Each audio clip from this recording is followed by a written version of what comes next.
James Bond 007 collection. Name's Bond. James Bond. 3 gift sets on special edition DVD. Presented in widescreen with digitally enhanced picture and sound. A feast for my eyes. Cutting-edge menus launch you beyond the action. I've had a few optional extras installed. With deleted scenes, original documentaries, exclusive featurettes, audio commentaries, music videos, screen tests, trailers, photo galleries, and so much more. Can I do something for you, Mr. Bond? Just a drink. Sophisticated, Martini. Shaken, not stirred. Vodka? Of course. dangerous. What a helpful chap. Do you expect me to talk? No, Mr. Bond, I expect you to die. It's Bond, armed with all the extras. My name is Pussy Galore. I must be dreaming. Grow up, 007. Experience it today. The James Bond 007 collection on special edition DVD. All 20 films are here in 3 explosive gift sets. Well done, James. The pleasure, I'm sure, was all mine. Start your collection today. Welcome to the 25th anniversary watch-along of The World Is Not Enough, the third film in the Pierce Brosnan run. I am your host, Ryan of And I Quote Channel. Thank you so much for being a part of this epic celebration. Hey, it's the holiday season. Happy holidays to you and your families and your friends. Thank you so much for being here. Now, I am not alone in going back to the year of 1999 when this film first arrived in theaters. Please welcome our good friend and frequent contributor to this channel and frequent collaborator, I should say, and also fellow James Bond fan, the Dutch Star Wars guy. Case is back. Hello, Case. Good to see you, my good friend. How are you? Hello, yeah, I'm doing good. Excited to watch this movie after I watched it 3 weeks ago or so with my girlfriend in our Bond marathon. But hey, I'm always a fan of watching Bond movies here. I actually just talked to you about this, that I've been on every single Bond watch-along so far this year. So I couldn't miss out. Also, I might have scheduled this on a day that I knew I had time. Maybe because someone is in charge of scheduling. Maybe, yeah. Maybe not. Yeah, yeah. This is probably the second best Pierce Brosnan. Okay, all right. Because that was going to be one of my questions as we go throughout the night, and we asked that question of you as well, which we'll get to a little bit here momentarily. But yeah, so how this show works, for those of you who are new to this kind of programming, movie watch along here on And I Quote channels, it works like this. So you're going to be watching us react to watching this movie, The World Is Not Enough, specifically that came out in 1999, starring Pierce Brosnan and company. You are more than welcome to watch this movie along with us from the comfort of your own home, whether it be through physical media or a streaming service. We won't be showing the movie here on our screens, here in our virtual studio / virtual theater, because we want to respect the studios and the copyrights and all that kind of jazz. So sorry, you're not going to be able to see the movie here on this screen, but you can watch it from the comfort of your own home and join us and share your favorite memories of this movie, some of your fun facts, maybe some questions or thoughts about the James Bond franchise in any way, shape, or form. Let us know in those comments. Let us know in the chat. And do not forget to like and share this with all of your closest friends. And if you're joining us live or what is known as a replay, we thank you specifically so much for being with us. Before we hit the magical button known as play and begin our feature presentation, I'm going to give you an opportunity to get to know Case and I just a little bit better in terms of our experience with this film in years past. So, Case, what was it like for you seeing The World Is Not Enough for the first time, whenever that may have been? Whenever that may have been, I don't know. Yesterday, maybe? No, yeah. 3 weeks ago with your girlfriend, maybe? I have seen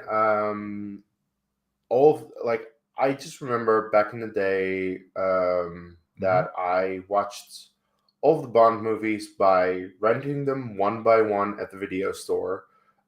So, new Bond movie every week. And I just remember that there were some that I liked. There were some that I did not like. This was one that I definitely did like. This is a pretty good Bond movie overall, I think. Pretty good in terms of Pierce Brosnan, because when it comes to Pierce Brosnan, the best is easy. It's GoldenEye. The worst is easy. It's Die Another Day. The other two is pretty much what you prefer. I think The World Is Not Enough has some good elements. We'll talk about that. that I already liked the first time that I watched it, and some not so good elements, which we'll get to.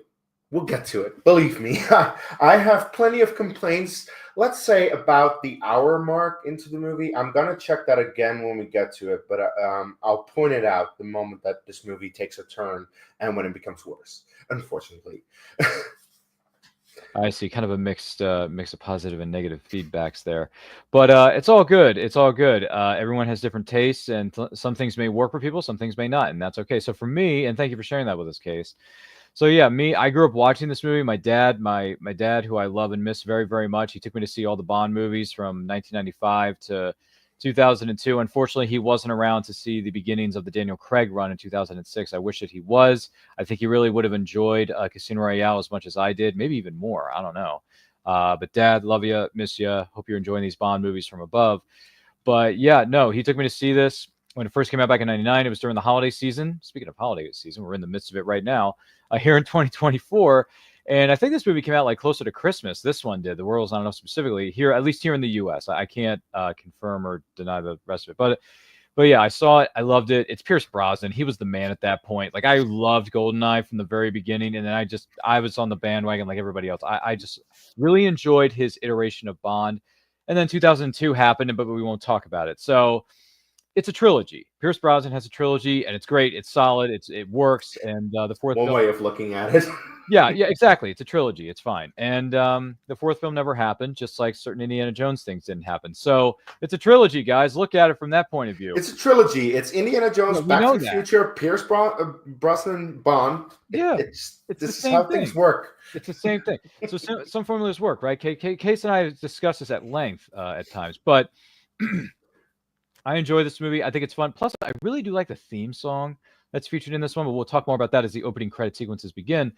But yeah, good stuff here. So I think we're going to enjoy ourselves. I hope you, who may be watching or listening to this from the comfort of your own home or wherever you may be in the world, are going to be enjoying this. So we're going to start this around the 3-second mark as the MGM logo is coming up and all that kind of jazz. So cue up your copy to the 3-second mark here on your side of the fence, whether it's physical media or a streaming service, particularly. For those of you who are wondering where it's streaming, at least for us here in the U.S., it is streaming for free on Pluto TV. So you can stream it for free on Pluto. You don't have to, Pluto, you don't have to pay anything for that. It's a free streaming service. So feel free to stream it there. However, you are going to get hit with some ads. So just be aware of that. But anyway, so we're going to start this movie. We're going to begin. We're going to celebrate the third portion of Pierce Brosnan's run as James Bond in The World's Not Enough, and begin our feature presentation. Excuse me, gee whiz. In 3, 2, 1, hit play. Here we go. All right. Got the classic MGM logo coming up. By the way, if you want my opinion on the theme song, I think it's just a bunch of garbage. Which is the name of the band that performed it. Yeah. There's a zinger there for us in the opening moments of this film. How colorful, as one might say, from Case's point of view. By the way, Lorenzo Granger is here. He says The World's Not Enough is one of my childhood life favorite, but James Bond movie adventures within the series itself. And then he continues to go on to say, happy amazing 25th anniversary to my favorite Bond movie adventure, simply known as The World's Not Enough. So there you go. Thank you, Lorenzo Granger, if I'm saying that right, for being with us and commenting along. We appreciate you, good sir. Fantastic stuff, as one might say. Let's see here. Just realized I got to grab my remote here and turn the subtitles on. Do that. Also, for any Game of Thrones fans out there, the guy talking to Bond right now is Balon Greyjoy.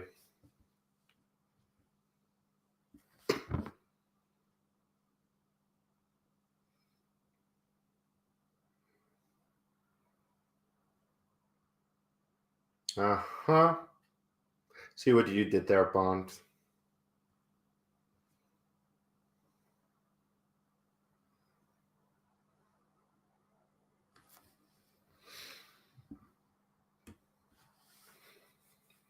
I just want to name.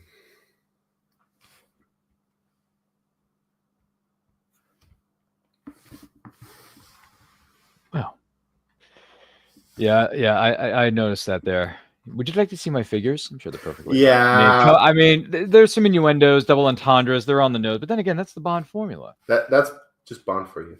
Yeah, but Pierce delivers it pretty well, I think. So, could be right, could be wrong.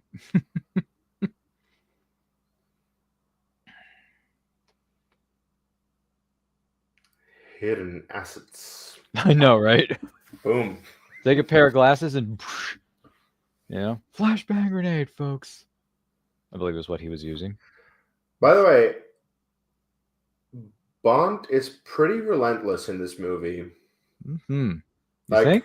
For the moment he walks into this office already, like, he's very much like, give me the name. I want the name.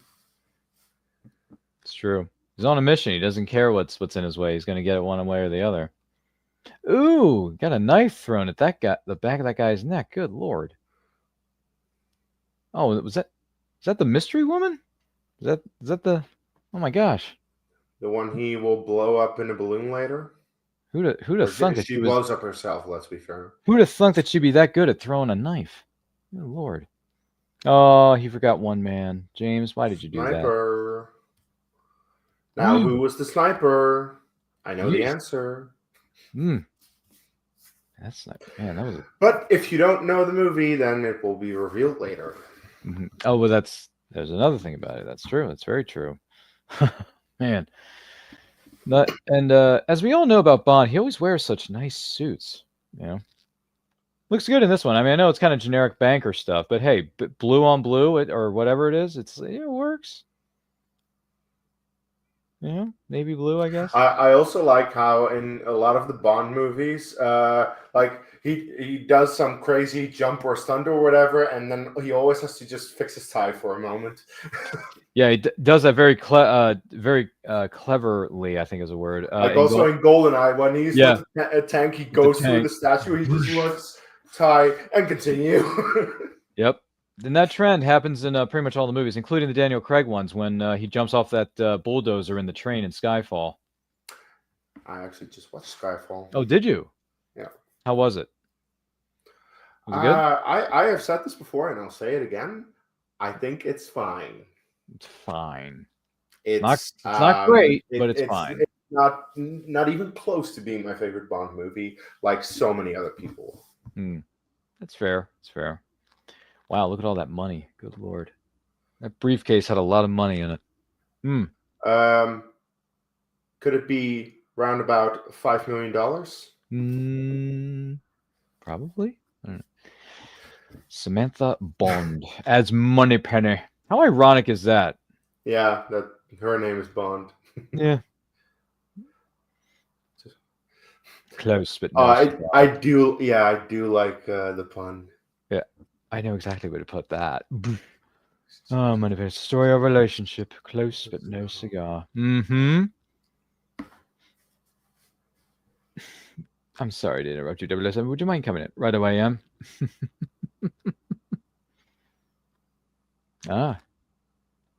Sir Robert King, James Bond. I see you're the man who did no money. I can't thank you enough. Specialty. Right. Yeah, they're old friends. They read law at Oxford together. That's how they know each other. Because I haven't seen this movie in a while, so some of this stuff is going to be like watching it for the first time. All over again, I would suppose. 3 million. That's the thing. 3 million. Yeah, they're going to do the conversion a bit later, but £3 million, roughly 3 million, translates to 5 million American dollars. Wow, crazy. That is 1999.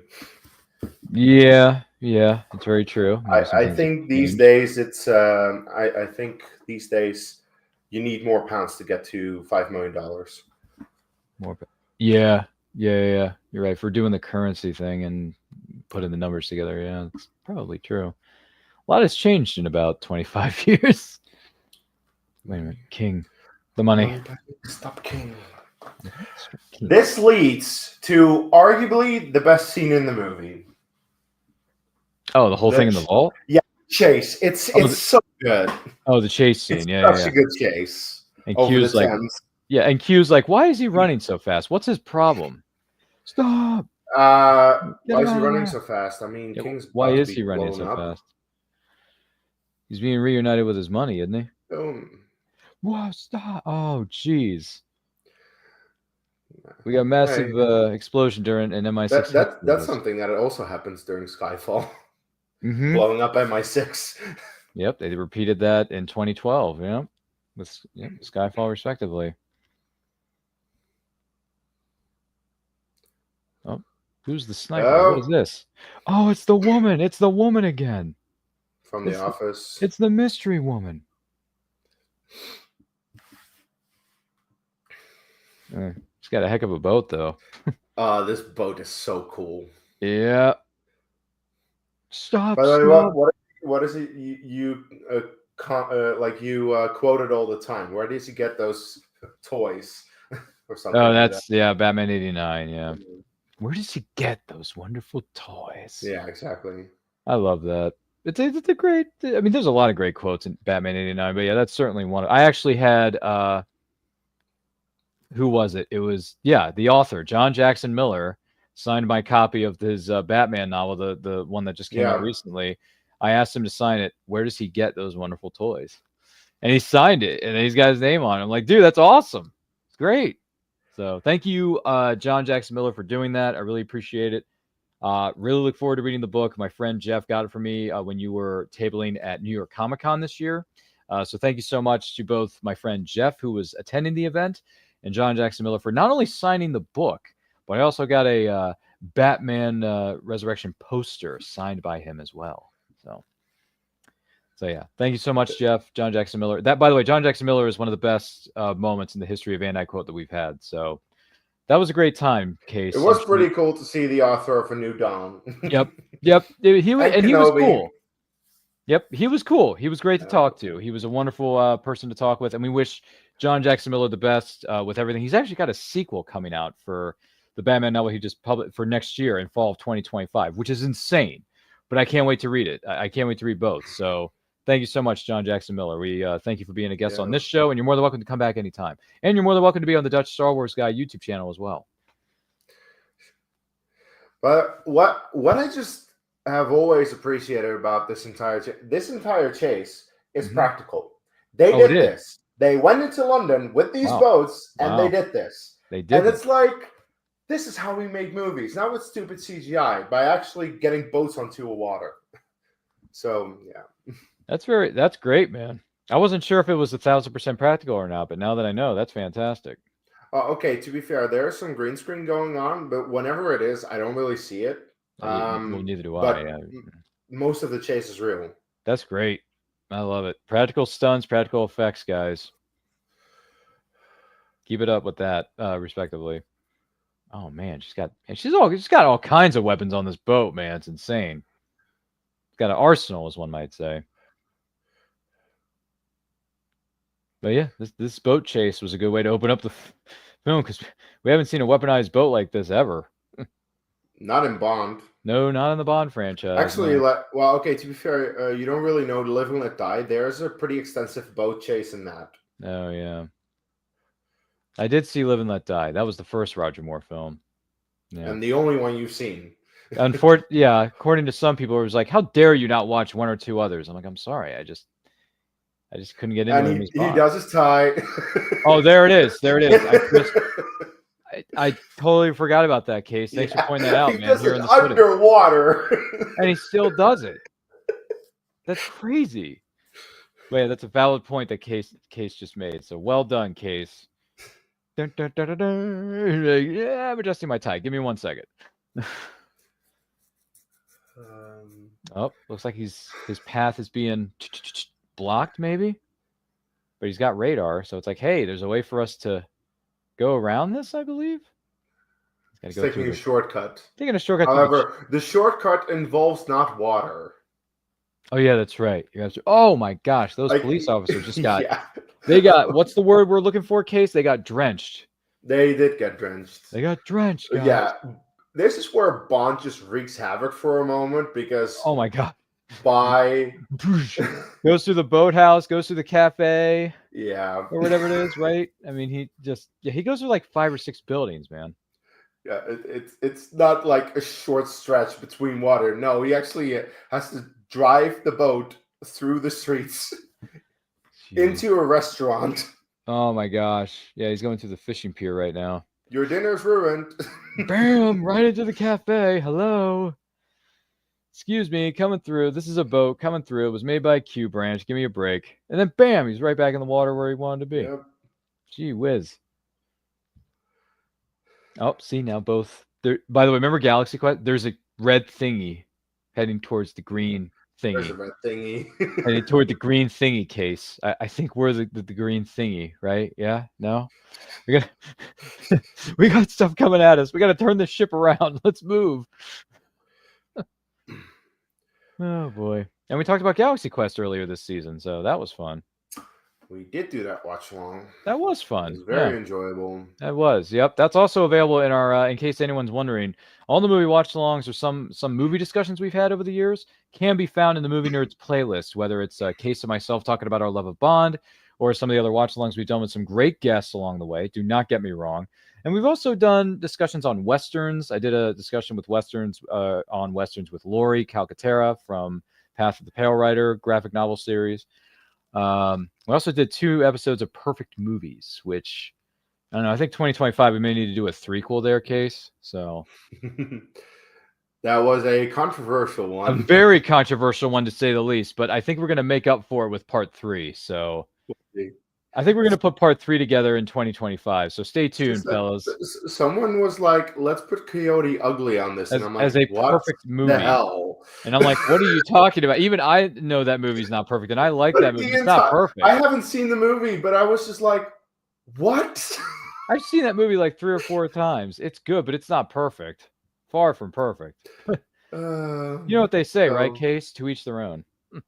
To each their own. Ooh, man, he just fell off the balloon. The balloon explodes. The woman is practically dead. Dislocated collarbone. Exactly. That's what the doctor will say. By the way, do you remember the name of the doctor in this movie? Because I could tell you, No. but okay, well, I could tell you. Excuse me for saying this, and if you have little ones in the room, please cover their ears. Molly Goodhead. Yeah. So let's okay. You know what they say, right, folks? Earmuffs. So okay, you can take the earmuffs off now, but that's the name of the doctor character in this movie, and I'm just like, really? That's a little too on the nose, don't you think? Ryan, it's a Bond movie. It is a Bond film. Not on the nose. It's right. It's double entendres. I get it. I like this theme song. I don't mind this. This is actually one of my favorites. I don't mind it. I just don't think it's anything special. All right. I like the what do you think of the opening credits though? The graphics and everything. What do you think of that? Oh, that's fine. Yeah. Like that's classic Bond, pretty much. It is, but it's also cool. Because pretty much, like, how do you make the graphics for a Bond opening intro theme? Just have a bunch of silhouettes of women dance around, doing flailing around, right? Yeah, that's just Bond. Yeah, I mean, we talked about it earlier this year with regards to what was it, the 35th anniversary of License to Kill with Timothy Dalton, which that was another fun one. My second favorite. That's your second favorite Bond film, exactly. Yeah, so makes sense. Good thing we've covered both Living Daylights and License to Kill, so you can always find those on the Movie Nerds playlist, folks. Those were fun. They were both fun. And by the way, much respect to Timothy Dalton. So there you go. But yeah, I dig the opening sequence. I dig the theme song for this. I think it's good. It's funny, though, that the band's name is called Garbage. That's just... Literally. Okay. Like, really? You guys call yourself Garbage? Okay. A little odd for me, but, hey, it is what it is. Musicians are very unique individuals. But yeah, there's a lot of oil in this opening sequence. Hence, because they were talking about the Robert King oil pipeline. So, well, yeah, oil is going to play a major factor in this movie, regardless. It's kind of a thing. It's kind of a theme. Yep, there it is. Performed by Garbage, written by David Arnold and Don Black. Wrote the song. Oh, right. David Arnold started scoring the movies from, I think, Tomorrow Never Goldeneye. Dies. Oh, Tomorrow Never Dies. I thought it was Goldeneye, but yeah. No, GoldenEye is someone else. Yeah, that was you somebody. can hear that. GoldenEye has a very different score. Yeah, you're right. Yeah, so David Arnold came in '97. So there you go. And directed by Michael Apted, who, by the way, not only directed this movie, he also directed a movie of the same name. Well, it has one of the words of this movie in its name, Enough. He directed the movie Enough with Jennifer Lopez, a domestic abuse thriller. So, go figure.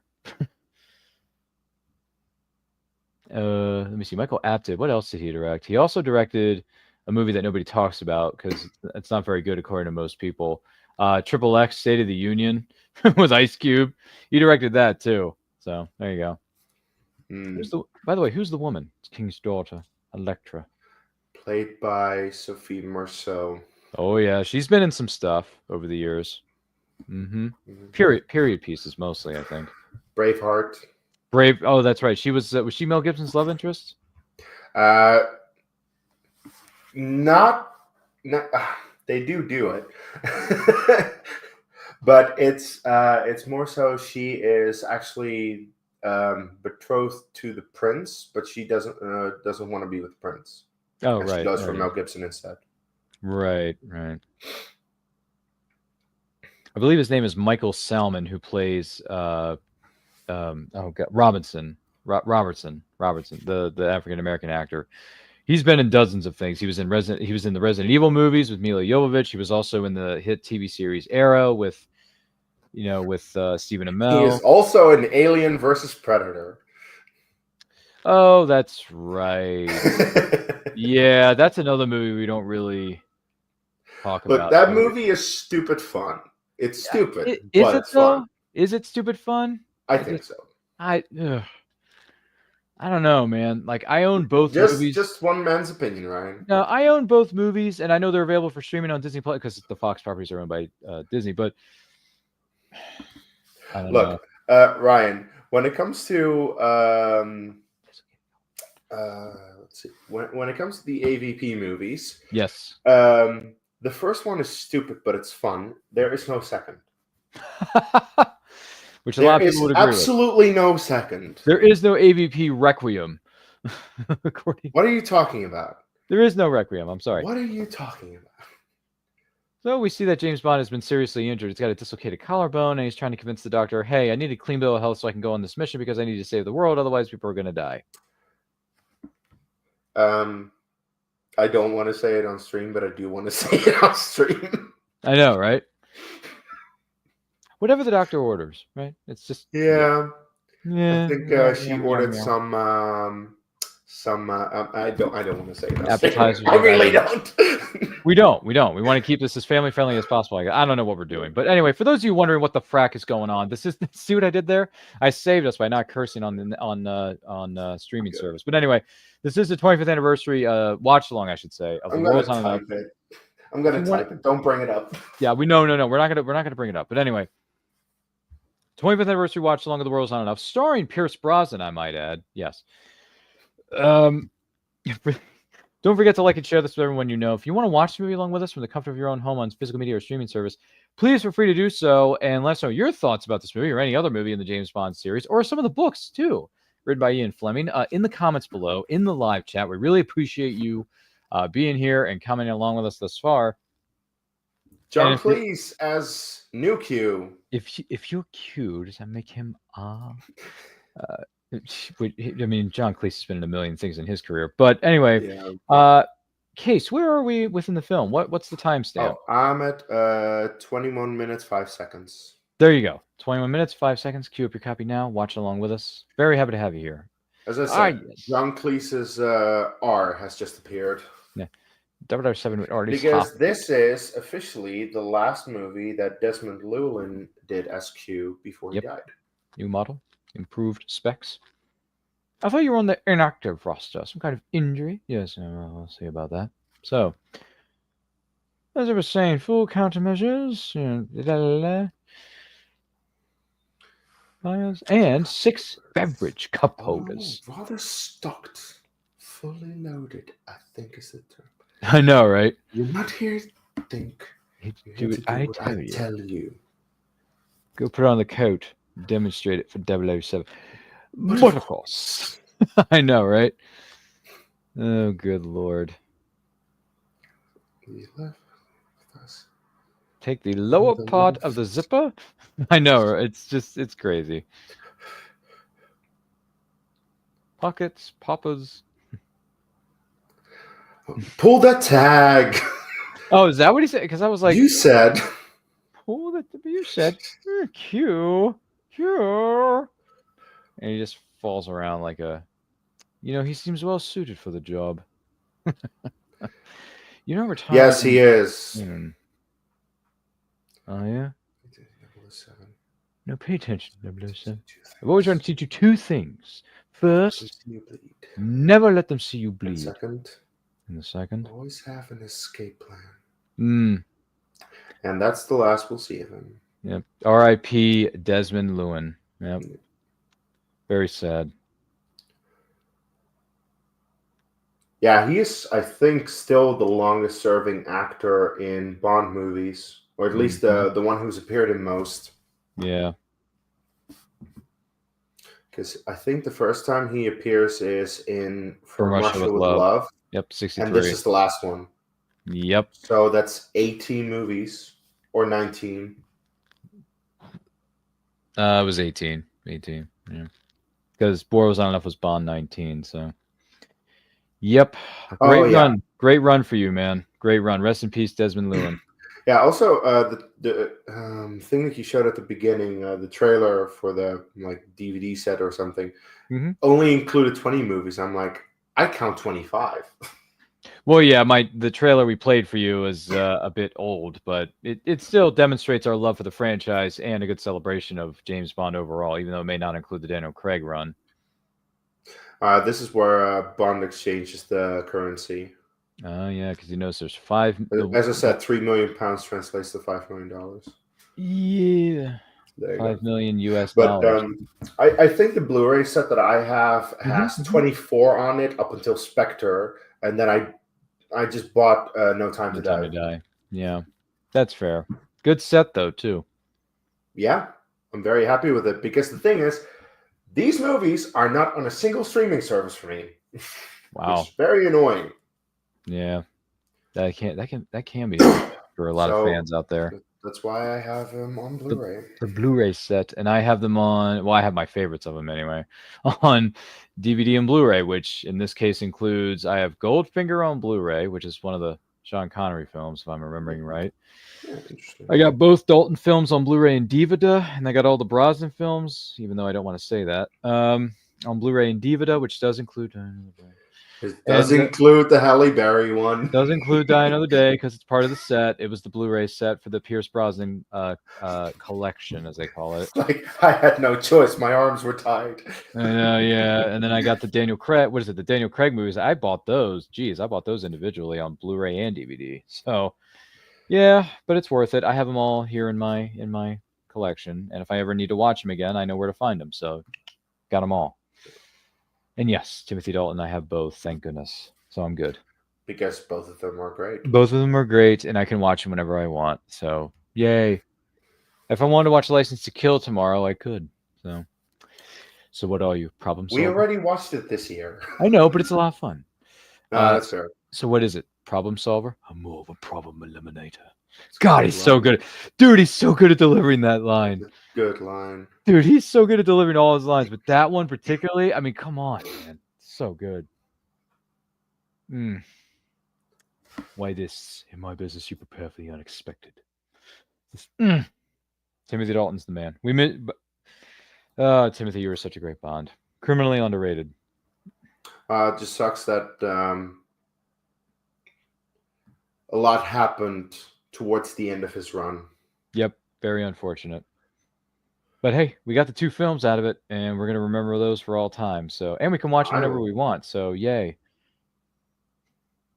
Renard, played by Robert Carlyle. Brilliant actor. He was in Trainspotting 1 and 2. And he was also Rumpelstiltskin in the hit TV series ABC's Once Upon a Time. So, There you go. Oh, he was also in Stargate Universe, which is one of my favorite shows. In case anyone was wondering. If you're a sci-fi fan. I am, but I haven't seen it. Oh, well, Stargate Universe is really good. It's only 2 seasons. You can get through it pretty easily. That's quick. Mm-hmm. Only lasted 2 seasons, my friend. He's got a bullet lodged in his brain. So, he feels no pain. But the bullet will kill him. But he'll go stronger every day until the day he dies. That's a heck of a antagonist to go up against. That is some plot armor. I'd kill for that. I know, right?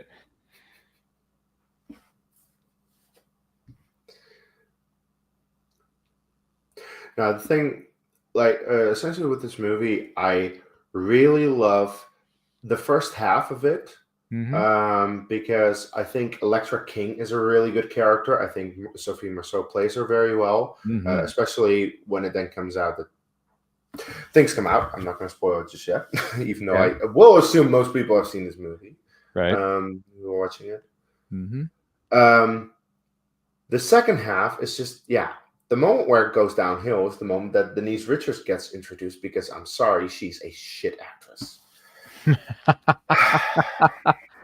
So her one of her early films, Wild Things, didn't do it for you either, did it? I haven't seen that, but but just considering that she's in it makes me not want to watch it.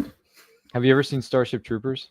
Yes, I have. I did not really care for it. Really? Yeah. Okay, because that movie's fun, man. I mean, I understand why it's fun. It's just I didn't much care for it. I mean, the only good bug is a dead bug, according to Starship Troopers. Actually, you know, the one movie that I do like her in is Love Actually, because she appears for 3 seconds and she's just a bimbo. Celebrity cameo. just a hot girl, you know. Oh, okay. All right. Well, what I'm trying to think, because there was, oh gosh, there was another movie she was in. I thought that was, well, no, you've never seen Undercover Brother, so. Actually, I'm just gonna look up if I know her from anything else. Okay, well, she was in a action comedy, Undercover Brother, with Eddie Griffin and Billy D. Williams. Speaking of Star Wars, Billy D. Williams was in that. He played a big role, so that might help. I don't know. These helicopters are cool. Yeah, with the spinning saws. Like it's not practical whatsoever, but the concept is just cool. Oh, yeah, that's fair. I can understand that point of view. Excuse me, sir. You can't be here. James Bond, Universal Exports. Davidoff, head of security. As you can see, we've had some problems with the workers.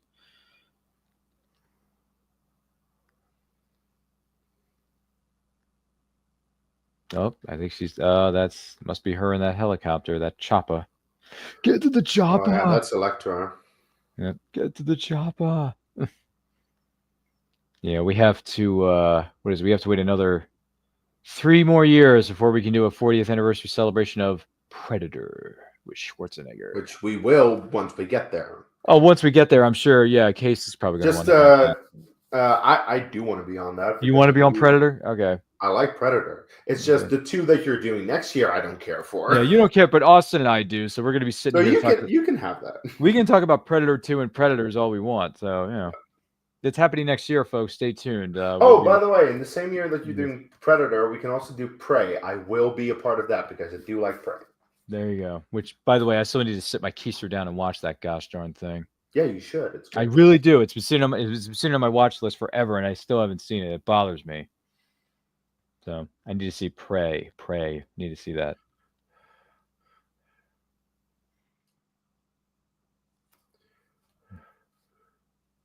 Oh my goodness. Lorenzo is having a field day with this celebration. He's saying, happy amazing 25th anniversary of my favorite Bond movie, The World's Not Enough. Well, there you go.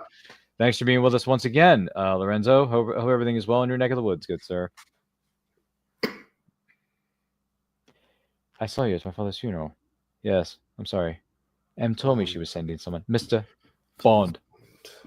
James Bond. And then he says it again in a much different way when Denise Richards walks in.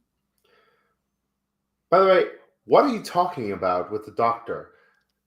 The Doctor, at least according to IMDb, is credited to Dr. Molly Wormflash. I don't know what the hell that is, but I was going to say, because I remember reading somewhere that she was credited as the other character that you and I spoke of when I mentioned it earlier. I'm like, that's what they named the Doctor? That's interesting. Okay, maybe I'm wrong. Maybe I have my facts mixed up.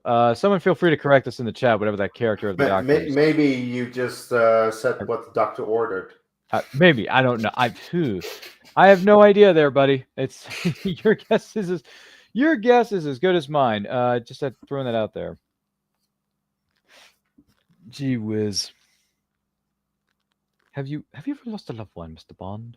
The only time I knew Sophie Marceau before this movie come out was a movie called Lost and Found, which was a romantic comedy starring her and David Spade. You know, and by the way, this was before I saw, Braveheart years later. Just saying. Yeah. But yes, she is in fact in the period or the Boer film Braveheart. Let me see. Lorenzo goes on to say, "The World Is Not Enough" is the Bond movie of my childhood. Let me see. This is the Bond movie that got me into the other Bond movies and is an underrated film, according to Lorenzo. Okay. All right. Well, thanks for telling us that, man. I would probably agree with it being underrated. Because it's just one that people don't really talk about. Yeah, and the other thing is, I don't know if you've noticed this too, Case, if you had a chance to see this on social media, but this, and by the way, this happens with a lot of movies, not just the Bond movies, but other movies in general outside of this. This movie has a very low rating on Rotten Tomatoes. I think it barely has a... IMDb as well. Yeah, it has like barely a 50% rating on Rotten Tomatoes. This one, specifically. I think it's like what, 52, 53% on Rotten Tomatoes, which is kind of low. I don't know. It's pretty bad. It's pretty messy. But... yeah, I'm just like, okay, I can see where some of you critics are coming from. I really can. But at the same time, I'm like, it's still a good Bond movie. Like, it's better than half of them. So, yeah. And by the way, the whole twist on who the real villain was in this whole thing, like looking back on that's what I really like about it. That's what's really good about it, honestly. Like the twist on who the villain was, I like that because you don't really see that in. I mean, you may have seen another Bond film, but you don't really see it in this kind of a film. So I enjoyed that twist. I really did, and I still do to this day. I'm not, Lorenzo goes on to say, I really do hate what Rotten Tomatoes score this movie. This movie deserves a better score. Well, I mean, look, in fairness, is it 50 something? Yeah, it's 51%. You have to remember. True. 51% of the critics that rated this movie on Rotten Tomatoes gave this a positive score, which is a 6 or higher out of 10. The other half, essentially the other 49%, said, I did not like this movie enough to give it a 6 or higher out of 10. Mm-hmm. It's not like IMDb where it's an accumulate of everyone's score for it. Right. I can definitely. Yeah, no, like I do think 51% for a bit critics low. and 49% audience is harsh. That's because I like this movie a lot. I'll give my grade at the end, of course. Sure. Believe me, it's way higher than these percentages. I will definitely give you that. And then Lorenzo goes on to say, I love the twist. Minor spoiler here. Love the twist with the Bond girl being the main villain. It was something different for the time. Yeah. That's the thing. Like, I like the fact that, as I said, I already said that I really like Electra King as a character initially, and it turns out that she's not really the main Bond girl, but Denise Richards is, and she's actually the villain, so that's cool. Mm-hmm. And Sophie Marceau does a great acting performance, playing the damsel in distress 1 minute, and then she turns everybody upside down by saying, no, it was really me who masterminded this whole thing because, I hated my family. Yeah, hated my stuff. Let's see, who do we have here? Amber is here. She says, I enjoyed that twist in this movie too, with the Bond girl being the true villain. Okay, there you go. Thank you so much, Amber Evans, if I'm saying that right. Amber Evans, thank you so much for being here. Do greatly appreciate it. And by the way, for those of you just tuning in, this is in fact the 25th anniversary watch-along, I should say, of The World's Not Enough, which is a James Bond film starring Pierce Brosnan. Do not forget to like and share this with everyone you know. And if you're watching us live or on a replay, thank you so much for doing so. I think I just rhymed. But and the other thing is, if you have any thoughts about this movie, some of the other movies within the James Bond series, right? Maybe the books, maybe the movies, the comic books, or even some graphic novels out there centering around the James Bond universe. So let us know in the comments. Let us know in the chat.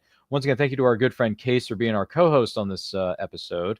And Case, what is the timestamp right now? So right now I'm at 37 minutes and 10 seconds. Bond is skiing away from some Parahawks. Parahawks. Thank you, sir. Appreciate that. Thank you, Case. You are the man. And then Lorenzo goes on to say, I really do love Denise Richards' Dr. Christmas Jones. She is a fun sidekick Bond girl, and Case is about passed out asleep. So there you go. We made Case I'm still here. Fall asleep. He passed out. He's not here in the studio. He left the building. I said something about this earlier. I'll repeat it when she shows up. Okay. I mean, for a second there, I thought Case left the show and he wasn't coming back anytime soon. No, My bad. I'm here. No, it's all good, Case. We love you, man. And then Lorenzo goes on to say, I love action sequences that are featured in this movie. They are entertaining and enjoyable, and they're action-packed and fun. Okay.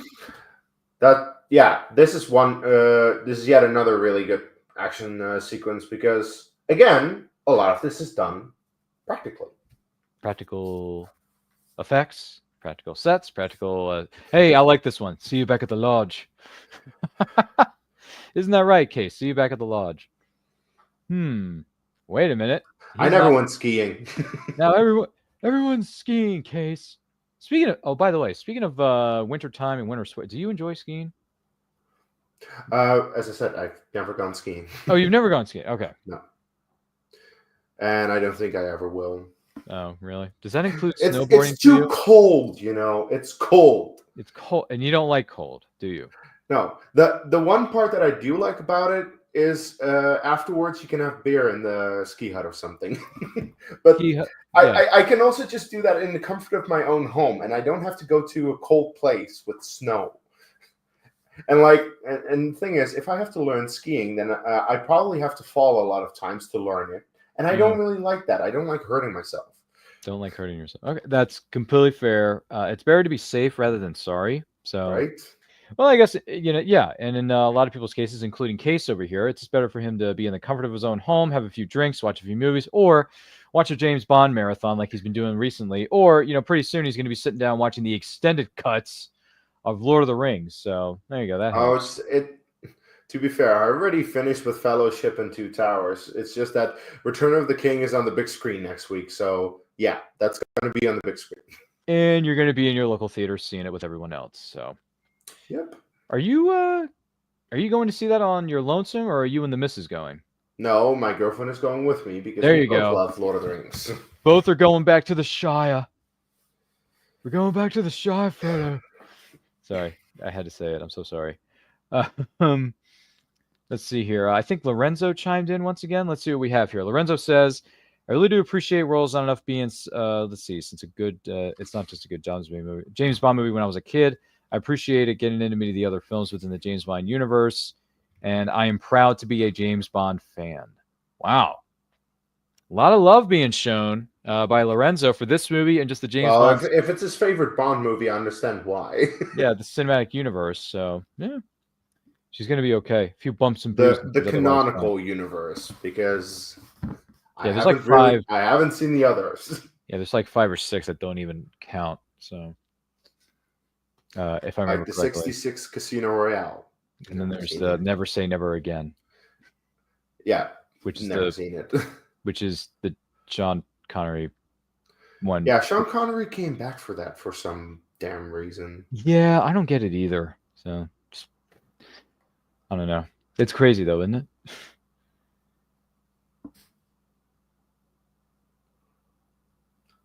Not good enough. I was lonely. I was scared, afraid to be alone. She's good in this. She's good. I mean, a lot of these actors give good performances, but Sophie Marceau, I mean, she just twisted the Bond formula to a bit on its ear. So. Well done. The torture scene. We have a question in chat.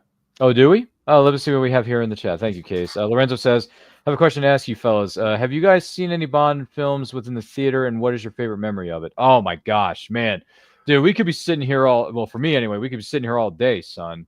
But Case, do you have a favorite memory of seeing a Bond movie in the theater? I've only seen 2 in the theater, which were Spectre and No Time to Die. Yeah, Spectre, I really enjoyed seeing it in the theater in IMAX. The special thing about No Time to Die is that movie released right in the middle of COVID, kind of, because it was towards the end of 2021. However, it released exactly in like a period of 2 or 3 weeks when the entire country opened again because everyone had their COVID tests. So, like, I have been going to the theater during COVID sometimes, and we needed to distance ourselves and we needed to have the face masks and whatnot on. But when we went to see No Time to Die, they opened up the theater for everyone. The entire theater was completely packed. And it was kind of surreal to see that many people in the theater at the same time because I was like, COVID, y'all. But that was really cool because, to experience a new Bond movie with everyone in a big theater like that was cool. Awesome sauce, man. Dude, these new specs, I mean, practically everybody in this building is carrying a piece. So yeah, everyone is. They must be really paranoid. Or maybe they're working for somebody. I don't know. Vodka martini. Shaken. Let's do it. No. I want to see Valentin Stokowski. Tell him James Bond is here. Now. I think you heard me. Okay. And got his gun. Take a knife out, maybe. Take out his gun. Give it to the bartender. Why don't you? He'll take one, right? Mr. Stokowski, we're delighted to see you. I see you put your money where your mouth is. I know, right? After you. No, after you. I insist. Yeah, baby. To answer your question, though, Lorenzo, I've seen, all four Brosnan films. And then I saw all but one of the... I didn't see No Time to Die in theaters because that's when the pandemic was... Well, that's the thing. That was COVID times. Couldn't do it. But I've seen a total of 8 Bond movies in the theater. And my favorite... I mean, I know we've said this before, and I've said this on other shows that we've done here on this channel. Feel free to subscribe to this channel. We got a lot of great content provided for you and for whoever may be watching or listening to this program right now.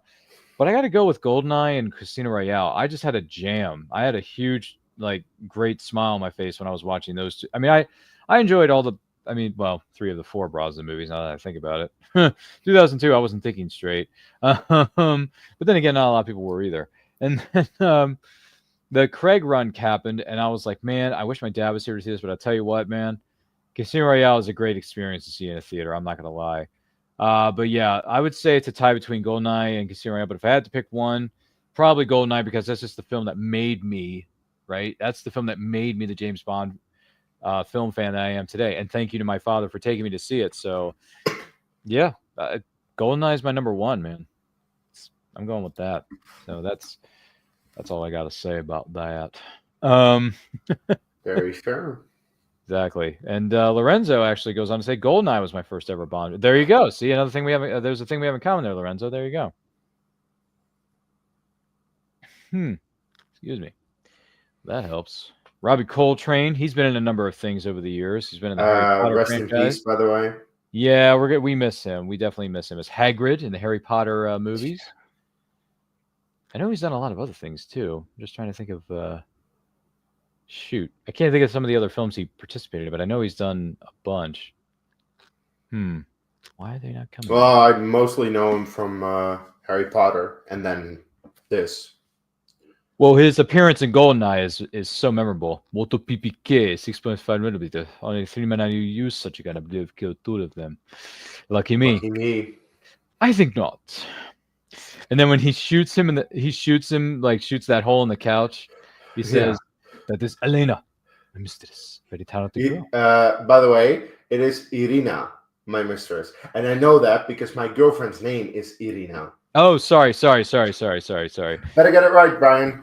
No, you're right. I'm sorry.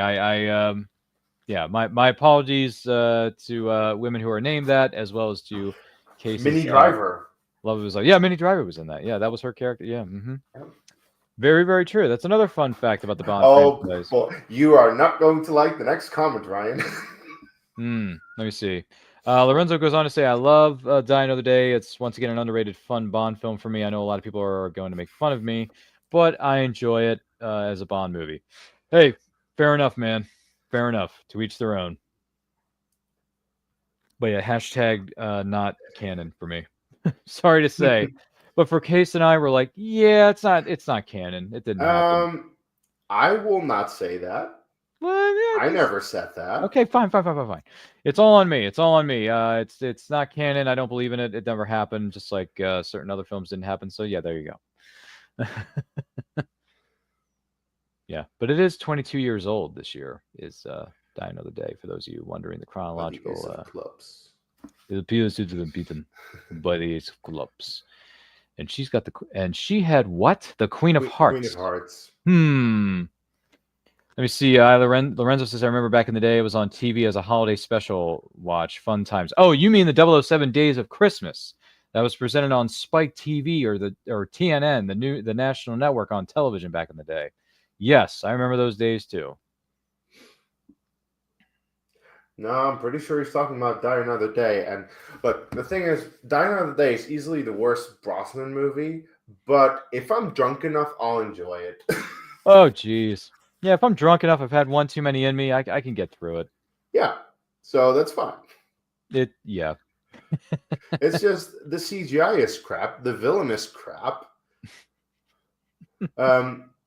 Halle Berry is a Bond girl, I suppose. Yeah. They actually tried to do a spin-off with her character, Jinx, but it never happened. Did you know that? They were trying to develop a spin-off movie for that? She was jinxed? Oh, boy. You and your puns. Puns, Ryan. Puns. Puns. Thank you. James Bond Marathon is on. When it was on, it was so much fun to watch, Lorenzo says. Well, there you go, man. We've had some good times during the holiday season with these James Bond marathons that sometimes network television likes to present. So that helps.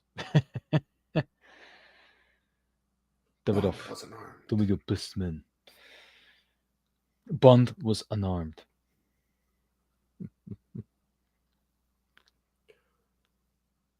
Arkov is the plain place. But what? Dr. Arkov. By the way, black leather jackets were a big thing in '99.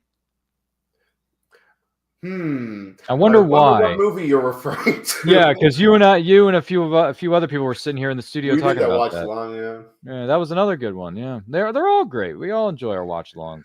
Oh, and by the way, what was funny is that we did Watchalong, and then 2 weeks later or so, my cinema did a screening of it. And obviously, you were sitting front row center. More so at the back, but yes. Well, back row center. You know what I mean.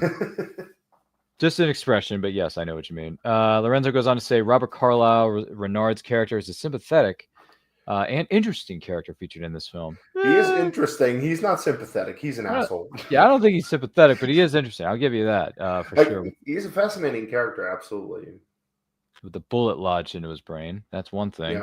Because we talked about that earlier on in this telecast. So, oh look, they ended up in bed together.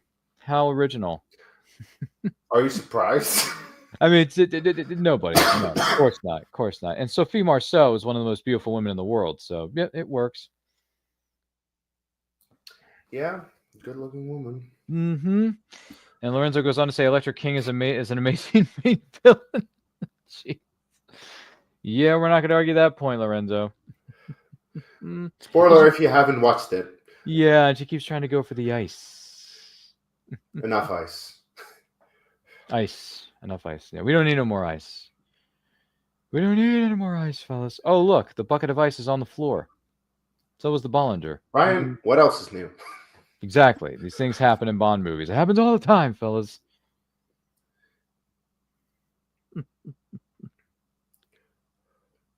Jeez.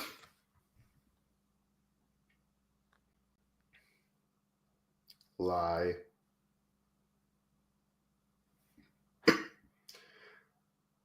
Oh, by the way, her earring is covering up her messed up ear. She'll reveal it later. Mm-hmm. I'm trying to remember. Did she do it herself, or did she have Renard cut it off? I think she did it herself. Oof. Creepy. Nasty, right? That is Yeah. nasty and some creepy stuff, man. I'm not gonna It lie. is. It is. It really is. It's incredibly creepy.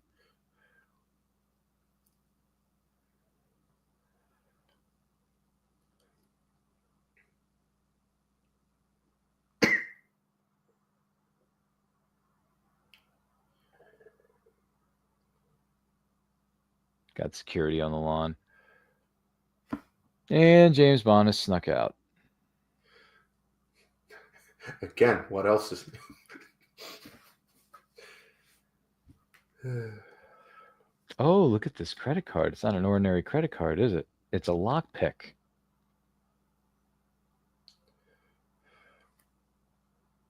That's actually what I think this movie does miss, because the moments that James has with Q Mm-hmm. are nice, but they are very much geared towards his retirement. Q doesn't have one final scene where he's just showing all the gadgets, which I think would probably be the best send off. Yeah. His choice. No, I agree. I agree.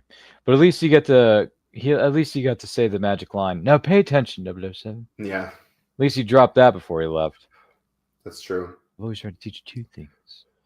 Yeah. It's a good one. It's good stuff. Good advice too. It's good advice. Mm-hmm.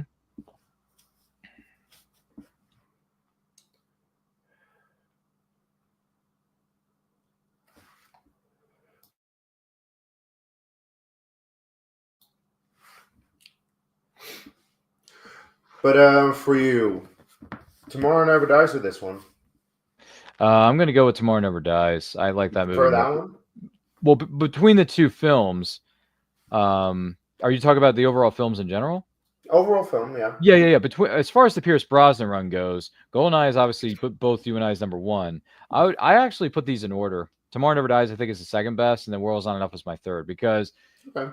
Tomorrow Never Dies for me, especially nowadays with everything going on in the world, that is a very realistic villain. Like, in the storyline, is very realistic. Someone manipulating the media to have two sides conflict with each other, like that is very realistic stuff. So with how big social media is, and news, and 24-hour news cycles and all that kind of jazz. So yeah, I'm a bit more of a, I don't know, I have to sit down and watch both these two back to back, but for right now I'm going to say Tomorrow Never Dies is the superior of the two, but not by much. But I just kind of prefer it more. I don't know. Fair. But yeah, those are my 2 cents. But there you go. And I think there was a note left for the producers chat. So there you go.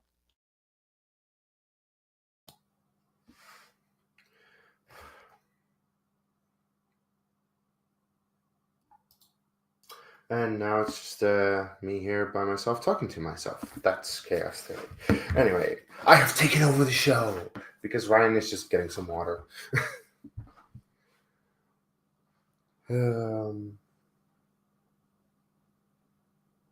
Lorenzo, I'm about to pop off on Denise Richardson in this movie because she's about to appear. But you and I could not disagree more.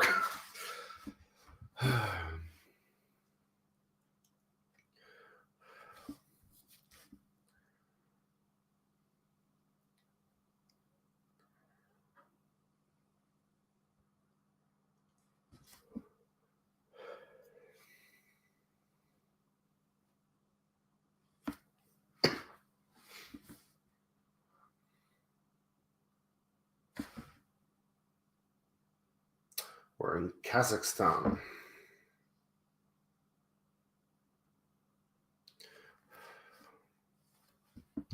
And Bond is about to speak very bad Russian. The funny thing is, I actually, when I first saw this movie, I thought that Denise Richards had the worst Russian, but she, according to my girlfriend who speaks Russian, has an okay has an okay pronunciation. It's just a very Americanized accent. But Bond, despite the fact that he sounds alright, has a very weird thing he says. We'll get there.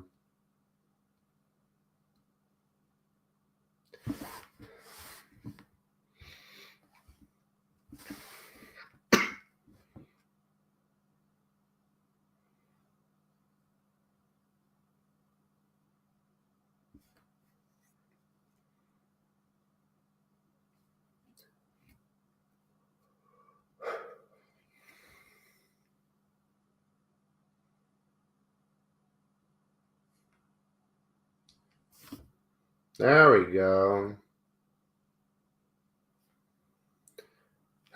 So, yeah. Ryan is not here right now. Maybe that's for the better. As far as I'm concerned, the only reason that they cast Denise Richards in this role is because she's eye candy. Because at the time, very good-looking woman, for sure.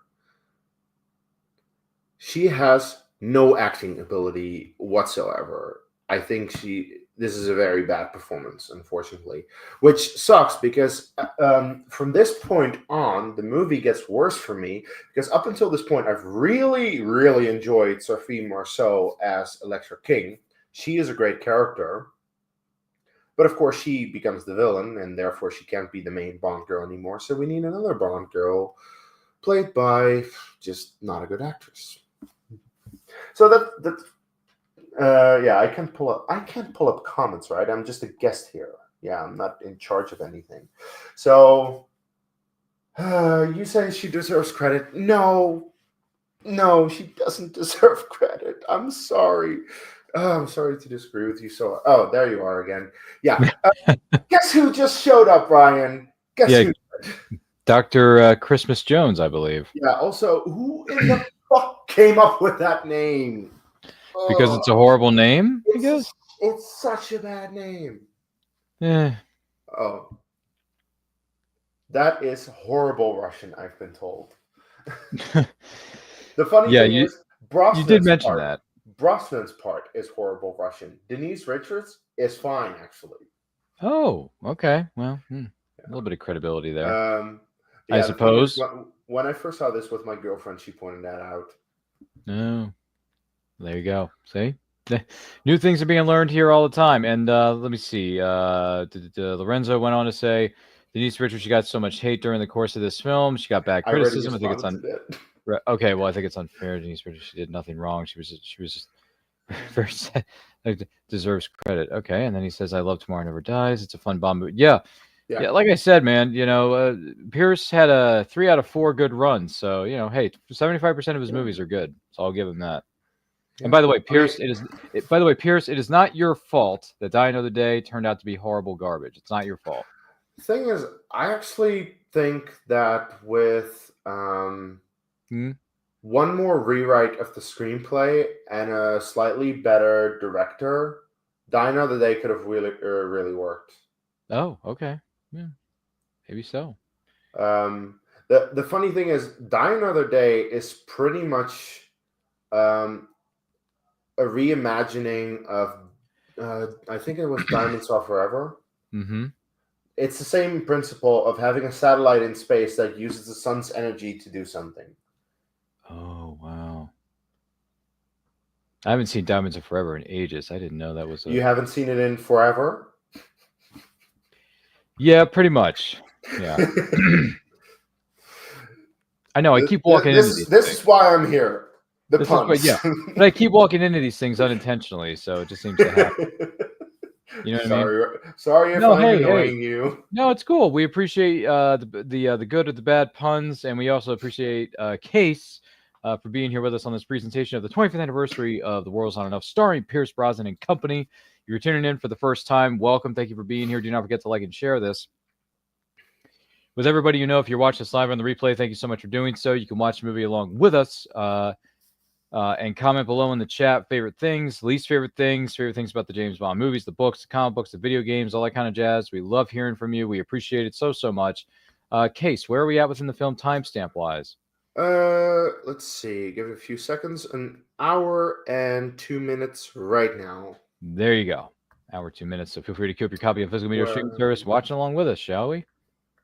Or shall you? Bond is actually having his first conversation with Renard. You know, I actually really hate killing another man, but in your case, I'll make an exception. There's no point in living if you can't feel alive. That's what Elektra said to him. Mm-hmm. Yep, pretty crazy. Something's going on here. Some mysterious dots are starting to connect, folks.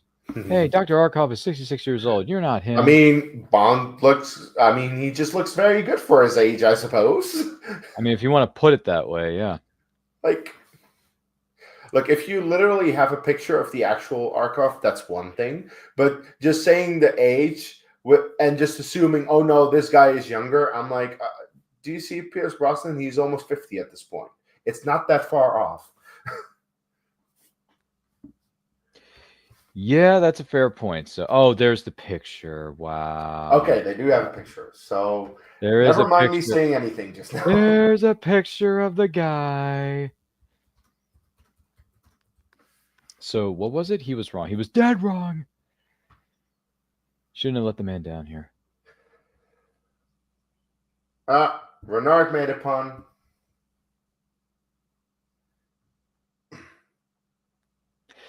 You know, someone can make an argument for this. I don't know if they want to. But one of the main reasons she was cast in this movie to begin with is Denise Richards was a hot name at the time. I mean, she was in Wild Things. She was in Starship Troopers. She stars in this. What was the other one? Yes, Starship Troopers. Oh, yes. Wild Things, Starship Troopers, and then she's in this. And it's like, wow, she really hit the triple threat trifecta here, didn't she? 3 films released within a 12-month period, I believe. Because I don't think Wild Things came out in 99. That came out in 98.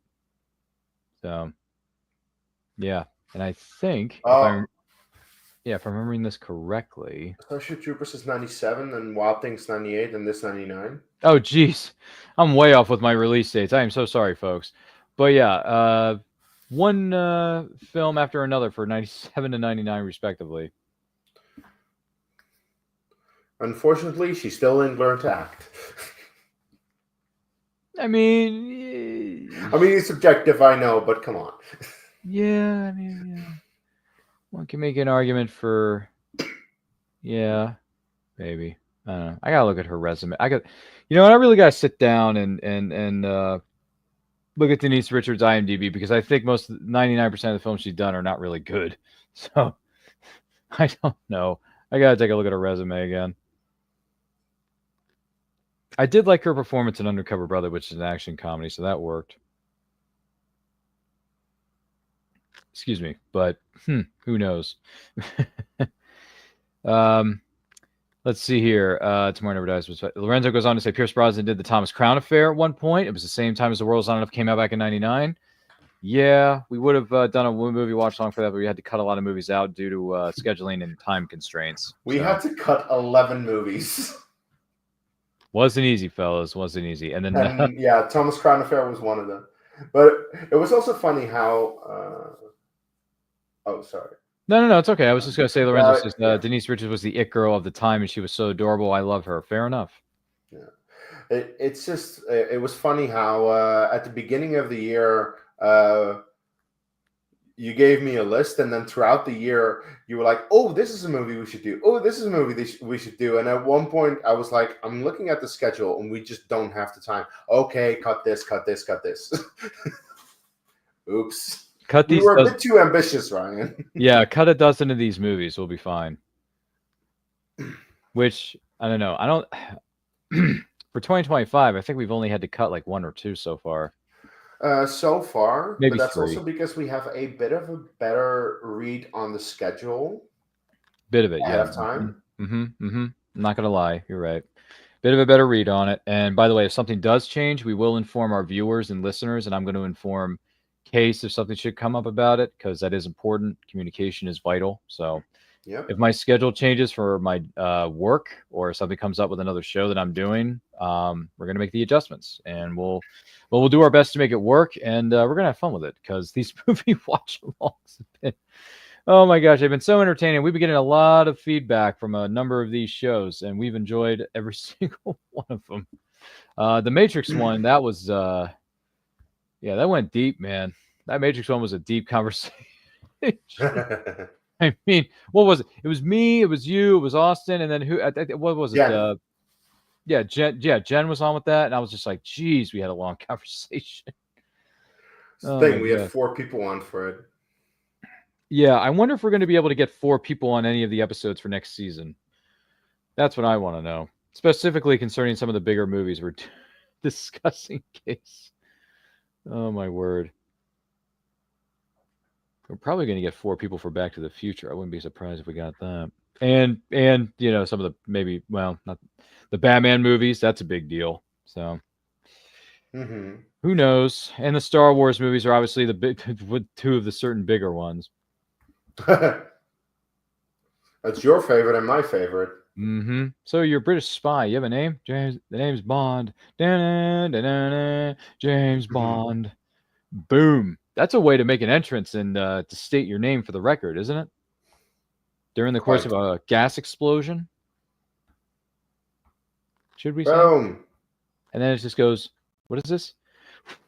It goes, boom, wham, right outside.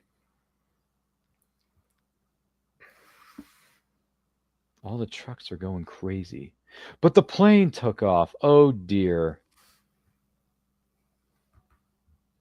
Boy, that whole site pretty much blew a gasket, didn't it?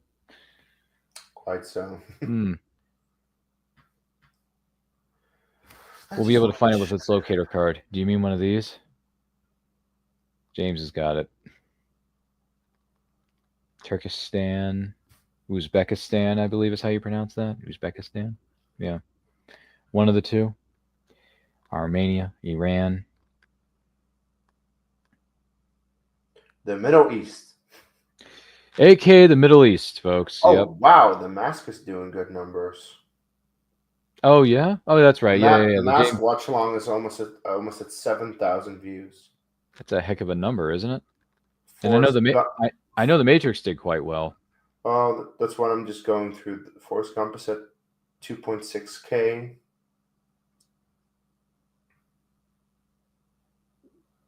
Like you brought it up, I was just wondering how they're No, that's fair. Yeah, we've done a lot of great shows this year. Entrapment to 3.5K. Jeez. Got a lot of Entrapment fans out there. And Martha and I had a good time. Dawn of the Planet of the Apes, over 1,000 views. The Mummy, 2,500 views. Phantom Menace, over 1,000 views. Winter Soldier, 1.4K. The Crow, 1.5K. Tarzan, 4.5K. Good numbers. Let's see. Oh, wow. Some of these at the beginning of the year. The Lion King is at almost 10,000 views. The Matrix is over 13,000. That was the one that you were talking about. We had a big discussion there. Oh, the Matrix is at, what is it, 13,000? 13,000, yeah. Jeez. Taken, 14,000. Days of Future Past, 4,000. Yeah, good numbers. And I do want to take this opportunity because we've shared a little bit about this, but not too much. But I do want to state this since we're getting towards the holiday season, we're getting towards the end of our season of shows and our year of shows. Thank you to every single one of you who has commented, who has liked, who has shared, who has watched or viewed our videos, even if it was only for 1 time, 5 times, 10 times, or in some videos cases, thousands and thousands and thousands of views and thousands of times. Thank you to every single one of you for helping us reach those milestones. We cannot have done it without you. And it's been so much fun. And Case and I can attest to this. We love doing these things. I think they're a lot of fun. I think we get we get a lot of good entertainment value out of it. But we also learn about some of these films that I may have not learn unless I heard it from, whether it's Case or Austin or some of our other contributors to this series of videos that we're putting out. And we're very much looking forward. Case and I have already looked over the schedule for 2025. You thought 2024 was wild and crazy, didn't make a whole lot of sense. Wait until you see what we have in store for you for what is known as 2025, because certain movies of franchises have 2 movies that are celebrating back-to-back anniversaries, whether it's the Star Wars series, the Back to the Future, whether it's Batman. I mean, you got the Predator franchise. There's so many different movies or franchises, for that matter, just to be perfectly honest, that are celebrating huge milestones, and we are going to be here for as many of them as we can possibly fathom. And I do want to make sure we get a chance to focus on some of the films you may want to see us do a movie watch along. If you have a suggestion or maybe an idea for 2025, we will do our best to take it under advisement. We cannot guarantee that we're going to do it, but we will take it under advisement. I mean, I know that, and this is something that I do want to share with you for the new season. One of the things we hope to do, at least we hope to do, like I said, we don't want to make promises we can't keep, but I would like to do some movies that came out like back in the 60s or the 50s or the 70s, because we did one for Rear Window, which, it was fun, but I want to do more of those old school Hollywood movies and show respect to some of the films that came before. So we're going to do our best to do it. Ryan, in all fairness, you did half of Rear Window. Yeah, I know. But I know some people may be asking, well, why'd you only do half of it? Well, I was supposed to have two people with me that unfortunately couldn't do it. And I was my eyes were getting very heavy and I couldn't really focus, and I didn't want to, I didn't want to disrespect the viewers. I didn't want to disrespect the audience, but it's like, if I'm not at my best, then the show probably shouldn't have gone on in the first place. So I was very tired that night. So I backed out halfway into the movie. But listen, Rear Window was still a good film. It's still a great movie. If you've never seen it before, it's a Hitchcock film. Check it out. You can watch that movie watch along, even though I only did the first hour of the movie. But it is a lot of fun. It's a great film, and I think it deserves to be celebrated. And it's funny because I should have done this during Halloween season, but I couldn't do it because our schedules were just too busy. But The Creature from the Black Lagoon came out the same year that Rear Window did, and I would have loved to have done a movie watch along of that, but unfortunately it just wasn't in the cards. But, we'll see what we can do for next year. We're very excited for the new season of Movie Watch Along. We're excited for the new season of all the other shows we're going to be doing. And Case and I are putting together the schedule. It looks great. I think we're very excited about it. Case has got a lot. He's going to be showing up on as usual, so he'll be here. I'm going to try to show up as much as I can, at least for the ones that I want to be on for. Star Wars. Yeah. Which I think the first one I want to be on for is Tremors. Oh, okay. Memento. Oh yeah, dude, I gotta watch that too. I need to get on that. That's a great movie. Total Recall. Oh, Schwarzenegger, that's right. The Goonies. Oh my gosh. Yeah. Then back to back Airplane and Empire Strikes Back. Mm-hmm. Of course. Oh yeah. I think I'll join for both the Batmans, Forever and Begins. Inside Out for sure, because that's my third favorite movie of all time. Mm-hmm. Rogue Nation, because, yeah. The Man from U.N.C.L.E. Oh, yeah, that's right.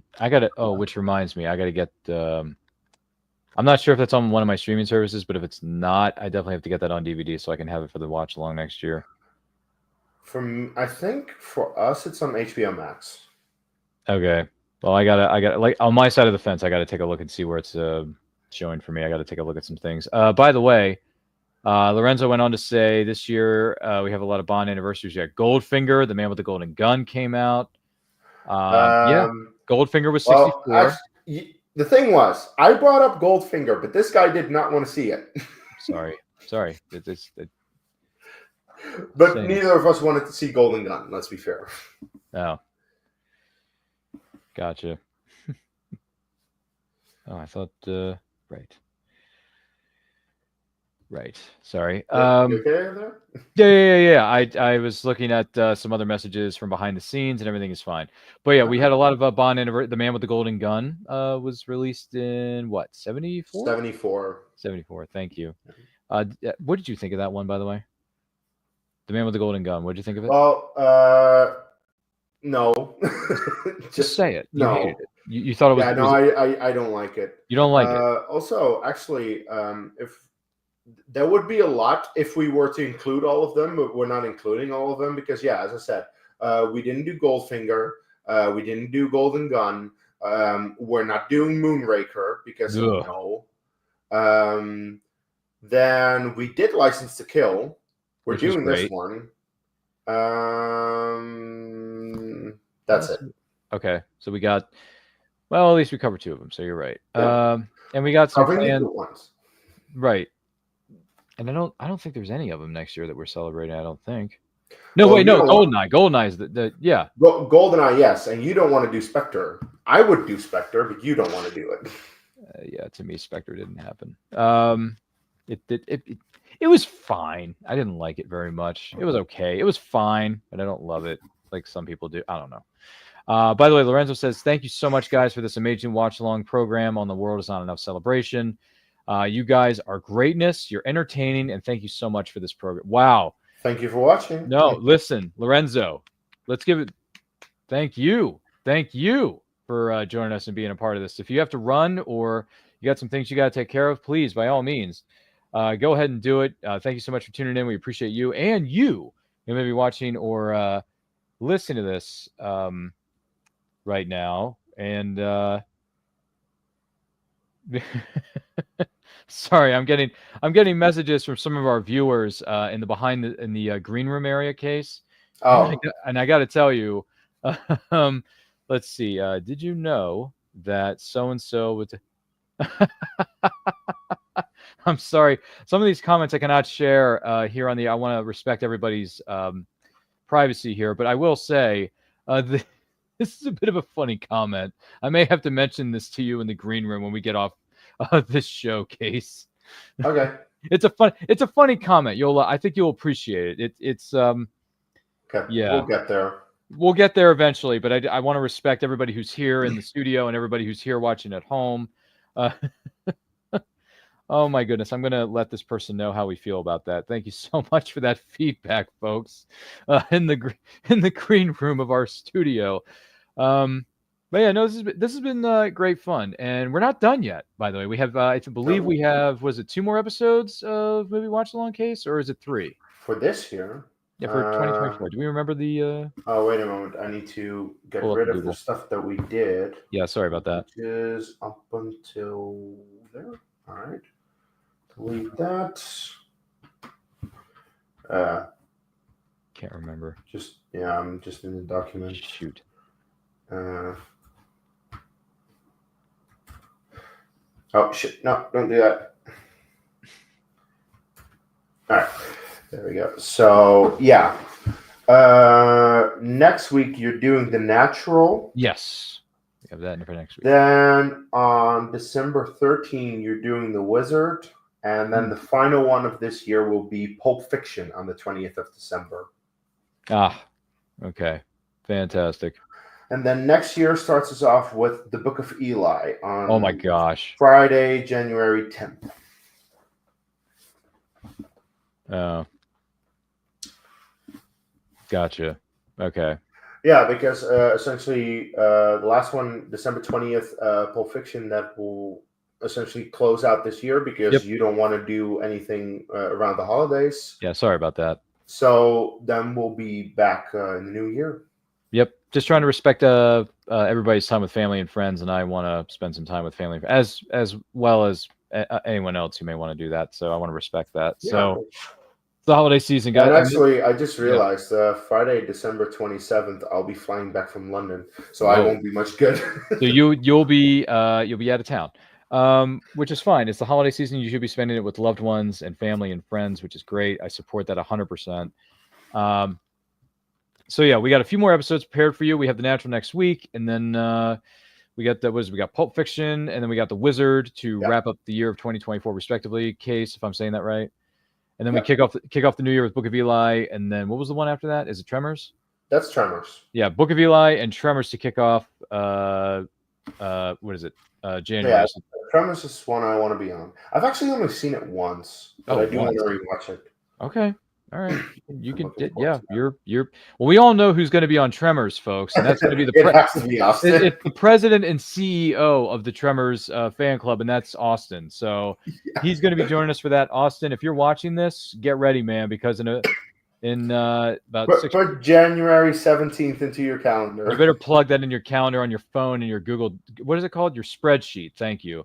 Put it in your spreadsheet now because you're going to be busy that night. You're going to be hanging out with me. You're going to be hanging out with Case, myself, and who knows who else we're going to get for that. I mean, it's going to be a fun night no matter what. So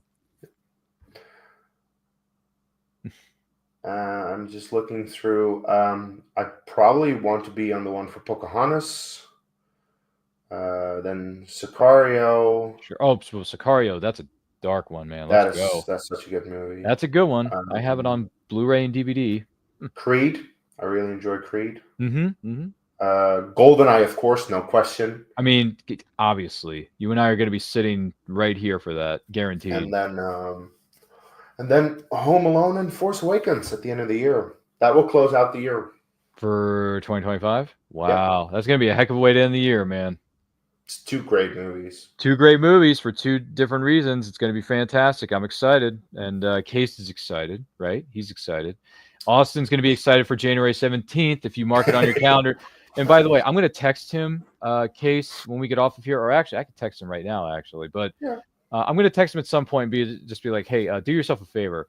Keep January 17th open because that's when we're celebrating Tremors, okay? So just keep that date open. You're not going to your other channel. You're not going to that other guy's channel. You're going to be right here with Case, with myself, and we're going to have a giant Tremors party with his name up in lights, Case. It's going to be great. And it's funny because I think I mentioned this to you, Case. I don't know if I mentioned this to Austin yet, but one of my students in the class that I teach actually did a review on Tremors because he watched it for the first time because I suggested it to the entirety of the class, and he took it upon himself to watch it, and then he wrote a paper on it because I requested that they do so. For anyone who's taking the course and you watch these movies, I encourage you to write a review, but just to exercise your film critique muscles, if you will. You know what I mean? And he came back to me and he said, dude, this movie was so much fun. I had no idea what it was until I saw it and how much fun it was. And I'm like, dude, that's the beauty of movies. Like, you just watch something you don't expect much from it, and then all of a sudden you're like, dude, this movie's freaking awesome. Well, it is. It's an hour and 30. What is it? Like an hour, 35 minutes? It's brilliant. It's brilliant. It's very short, yeah. But it's brilliant, though. The way they pace it and stuff, man. It's freaking awesome. So, yeah, he came back to me and he wrote about it, and I was like, you know what I said to him, Case? I said, that review you just wrote, and you shared it with the class because you read it out loud respectively, that was money. That was money. Yeah. And I tell this to people. I said this as a form of encouragement, and this goes to you, maybe watching and listening to this right now. If you're enjoying this presentation of the 25th anniversary watch-along of The World Is Not Enough, starring Pierce Brosnan, definitely like and share this video. Tell all your friends about it. If you have any comments about this or anything else in the James Bond universe, let us know in the comments. Let us know in the chat. If you're doing us live on the replay, we thank you so much for being here. And thank you once again to Case for being our co-host for this one. And the other thing is, when I say to somebody, and this is a movie that turns 30 in less than 2 years from now, so we're going to be sitting here talking about this in less than 2 years. The movie Swingers with Vince Vaughn and Jon Favreau. I say this to people all the time. You're so money you don't even know it. And that's my way of encouraging people to say, you're doing a great job. You're doing some good stuff. You're a good person. You're going to be fine. Whatever you're going through right now, it's not going to last. It's just a form of encouragement. That's what I use that line from that movie for, at least, from my standpoint. I know some people may think of it differently, and that's fine because a lot of things in this life are open to interpretation, right? But for me, I use it as a form of encouragement. So if I tell Case behind the scenes or even in front of the camera, Case, you're so money you don't even know it. It's me saying, you're awesome, man. Like, you're rocking it. I mean, look what this young man has done. Case has put together some of the best thumbnails and backgrounds in the history of this channel. I'm glad you like him. And he's, this young man over here is doing a fantastic job. And he's running his own YouTube channel at the same time. He's killing it. And he builds these massive things called Lego sets, which I don't understand for the life of me because I'm not in the Lego world like Case and as good for Chris Ingle is. But, dude, you guys, are passionate about this stuff. And I respect that. I love Legos. Clearly you love Legos because how many sets do you own? Like 50,000 of these things? 30. 30. But I do own some of the biggest ones in existence. Most notably, it's actually blocked by my name tag over here, but the Titanic is behind me. Yes. So that's one. That's one. I think the That's the only Titanic one? is the third biggest set. Third And biggest? Jeez. I have been building the sixth biggest set, which is right the UCS AT-80. I'm halfway done. Which is right there on your screen. Also, that is not the UCS AT-80. That's just a small one. That's a small one. That's a small one compared to the other one that Case is in the process of building right now in his studio.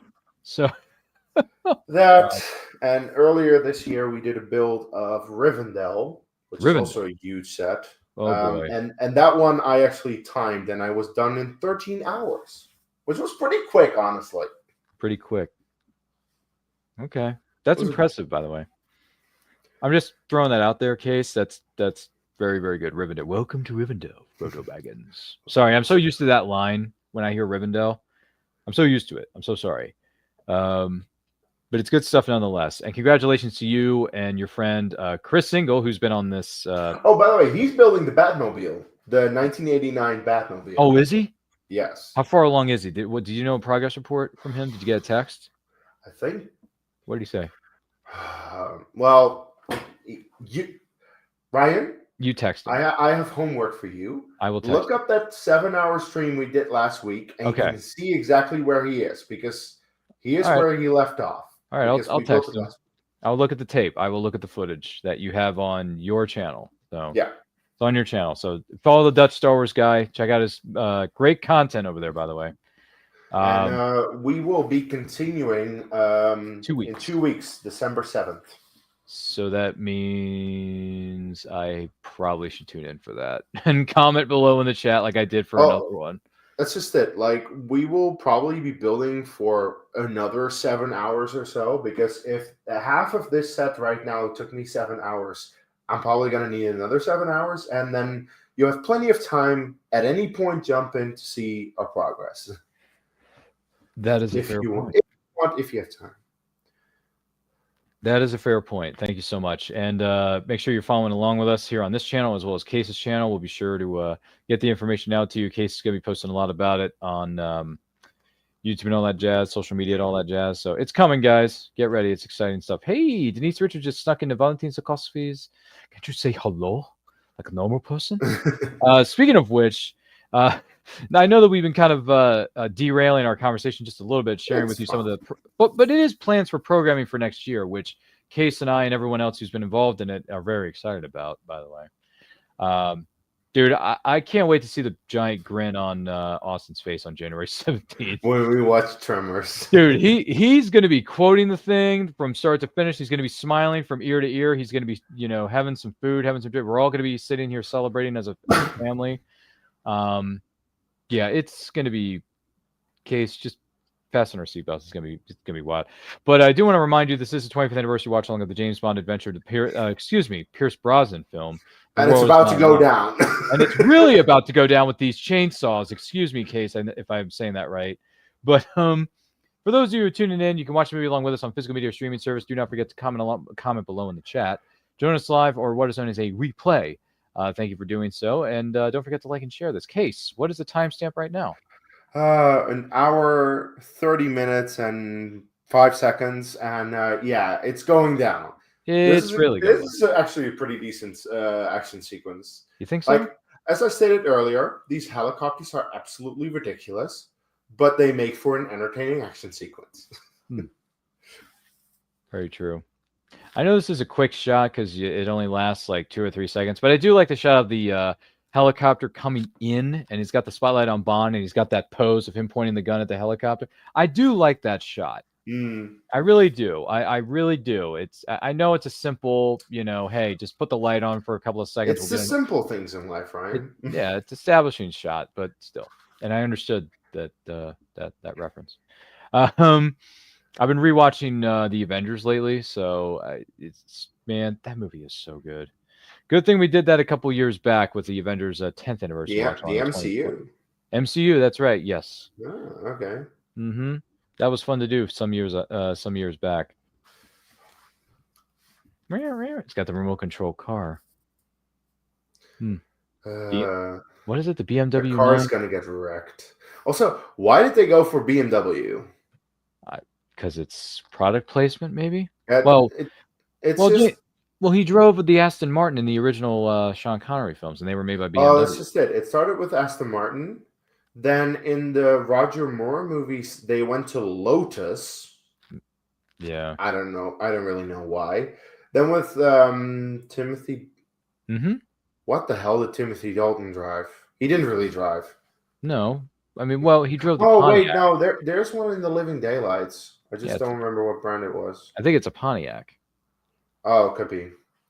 I believe. And It's yeah, then for the Brosnan ones, they went BMW. And strangely enough, the one movie that you don't acknowledge is where he drives an Aston Martin. Q's not gonna like this. Yeah, Oof, but man, that car got destroyed. yeah, in Die Another Day, that's actually the return of Aston Martin with the Vanquish. Oh, Some call it the Vanish. we call it the Vanish. That's right. That's right. Yep. Mm-hmm. It's starting to come back to me here, Case. The wheels are starting to turn again. Like you're so slowly remembering a movie that you tried to forget. Well, I'm sorry. I just don't like it very much. I know.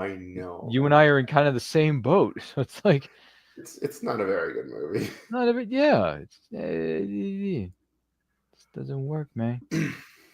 So we, for those of you wondering what's going on in the film, yeah, the true villain's been revealed, and it's been Electra King all along. She's been pulling the strings. She's really the mastermind behind the whole coup, behind the whole taking over her father's oil company, the kidnapping, the ransom demand.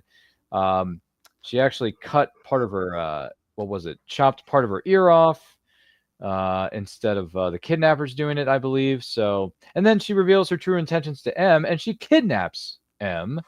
So now M is in her custody at the moment, right? So oops, we were talking, Ryan. yeah, a lot has happened since Case and I were talking about plans for the new year of 2025, because it'll be here before we know it, folks.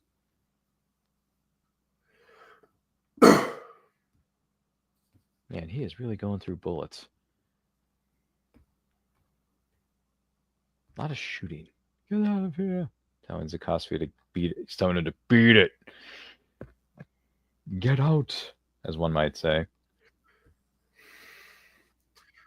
Don't do that. Oh, oh yeah, the chainsaw is cut right through the, you know. Oh my goodness. Wait. I'm sorry. That's a good question. How did they get out of the car? That's because, oh, well, I guess they managed to get out before it really got too deep into the waters, I would say. Because for some people, it might be impossible to get out of those things. I don't know. Maybe we were thinking it, but that just seems a bit. I had to suspend disbelief for a minute. Oh, the chainsaws came off the helicopter. That's not good. Ching, ching, ching, ching. Ching, yeah. Wow. Okay. At this point, Ryan's just making sounds. I'm making horrible sound effects for him in the studio. I'm so sorry. Now, where were we? What you did for?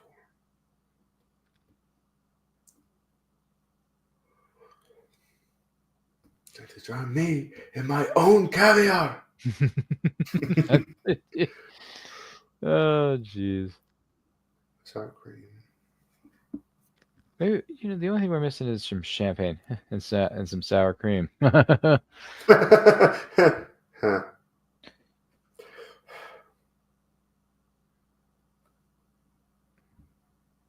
Nikolai. He's my nephew. Istanbul. Where?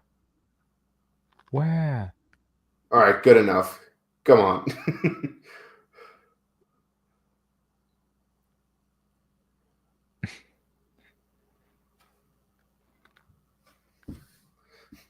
You? Where the heck have you been? Sorry, boss. Must have hit my head. Yeah, he's a that man Goldie is a double agent. He's actually working for Elektra. Spoiler alert. Yeah, because he's on the cell phone. He's calling Elektra. telling her, "Hey, Bond's here at the factory. You may want to kill him." And the whole thing just went. Is never going to believe this. Yeah, yeah, that's a good one. Valentine's got some good lines in here, man. He does. You know what I mean?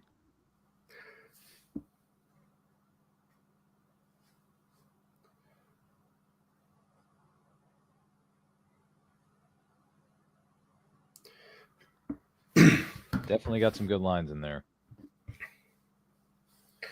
Now we get the submarine Mm-hmm. for the final part of the movie.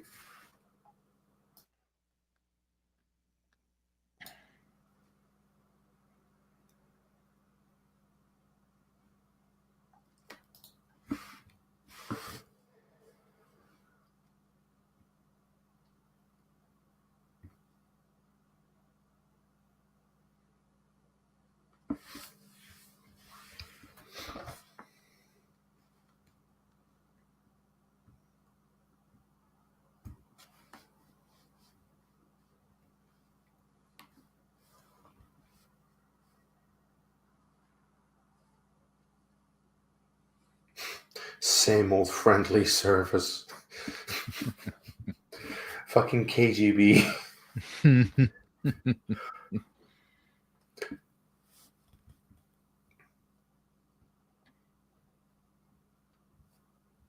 Talking about the what's going on with the pipeline.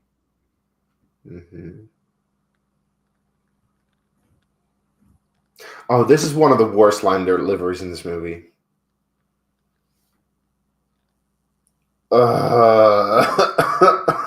I'm sorry, I can't defend this at all. Which line are you referring to? Instant catastrophic meltdown. Fuck off. Sorry, just no, absolutely not. No, absolutely no. You're like, no. It doesn't work like that. Sorry.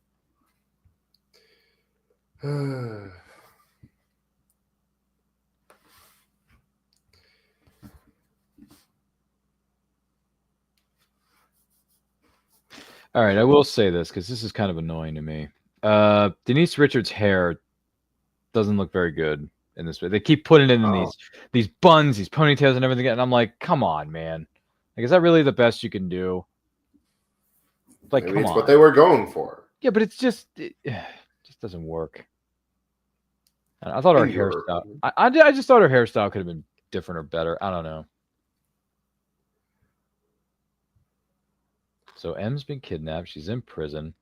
She loses the table, loses the clock. What's the time?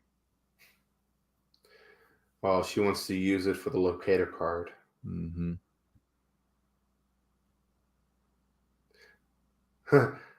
2021 title movie, anyone?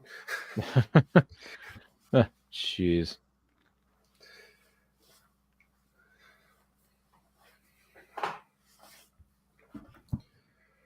No, well, she got the clock. Now she's going to do her absolute best to use it to her advantage. Isn't that right, Case?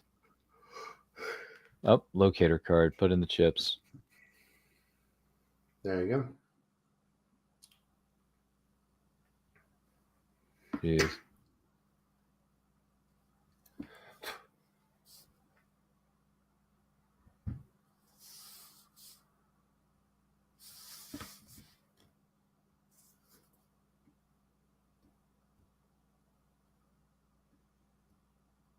He's out. Goodbye.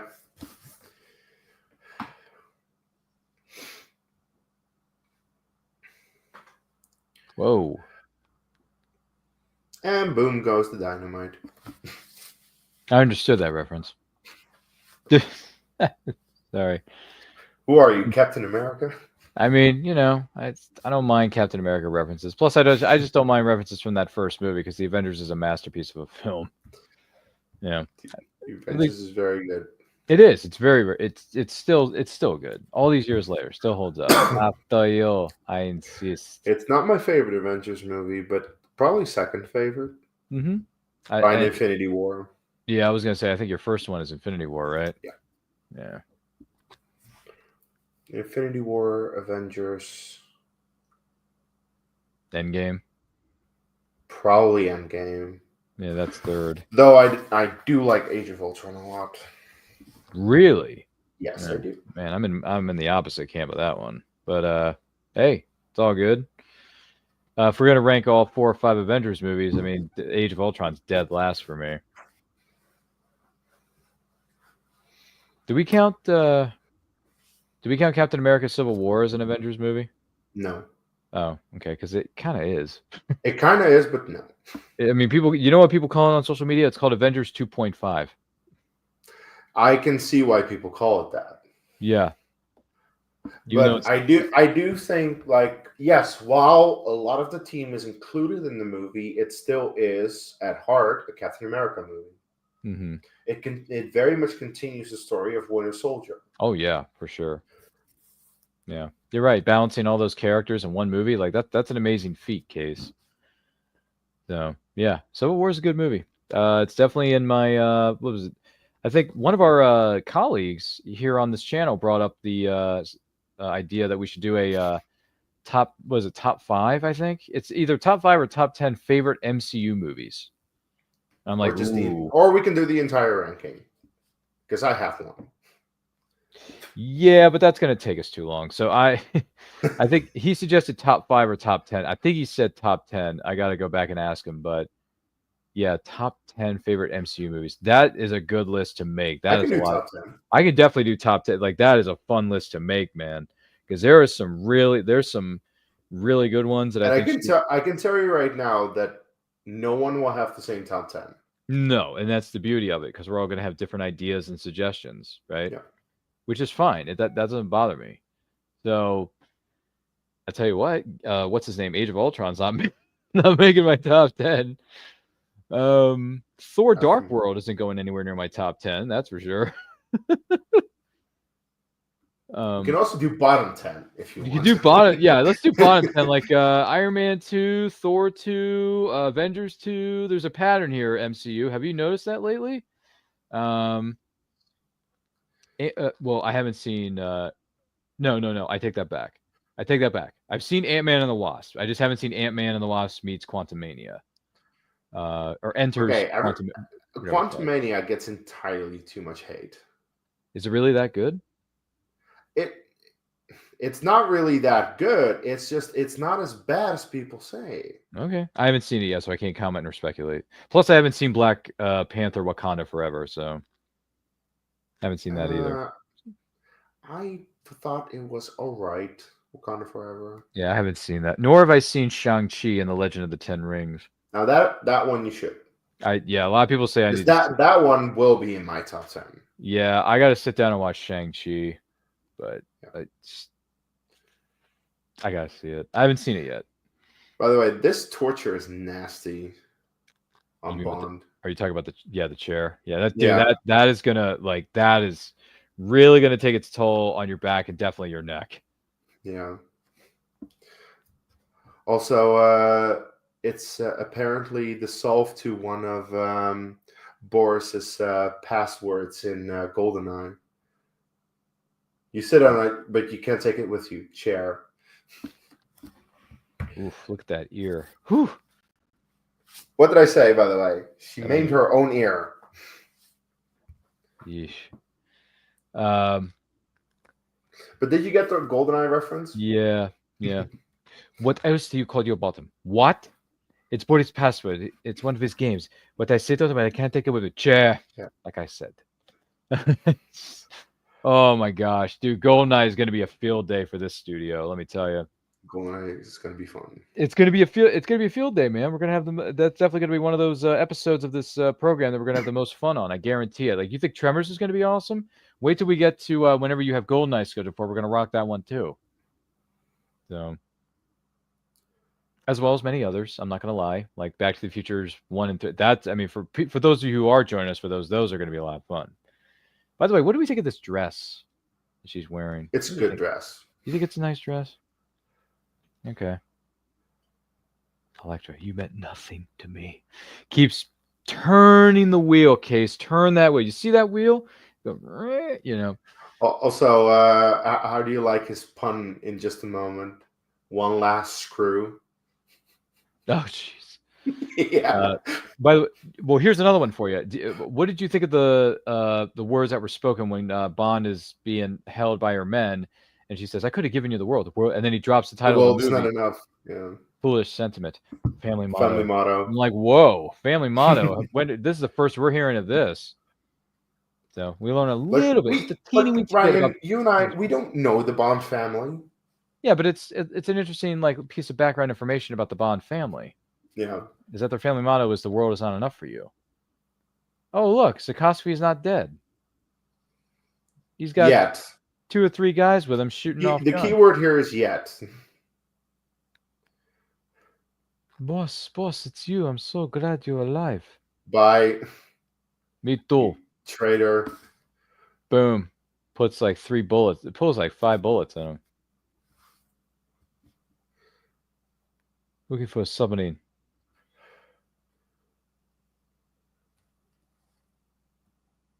Gun.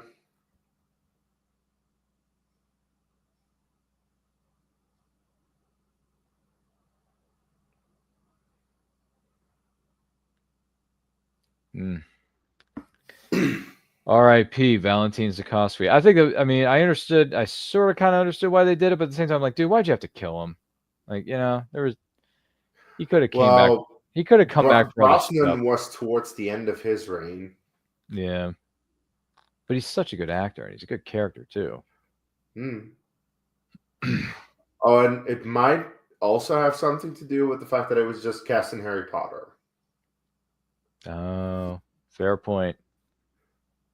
Because those movies came out almost every single year from that point on.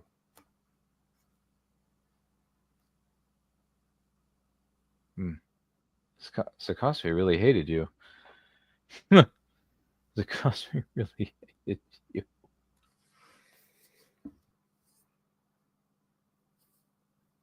Good night.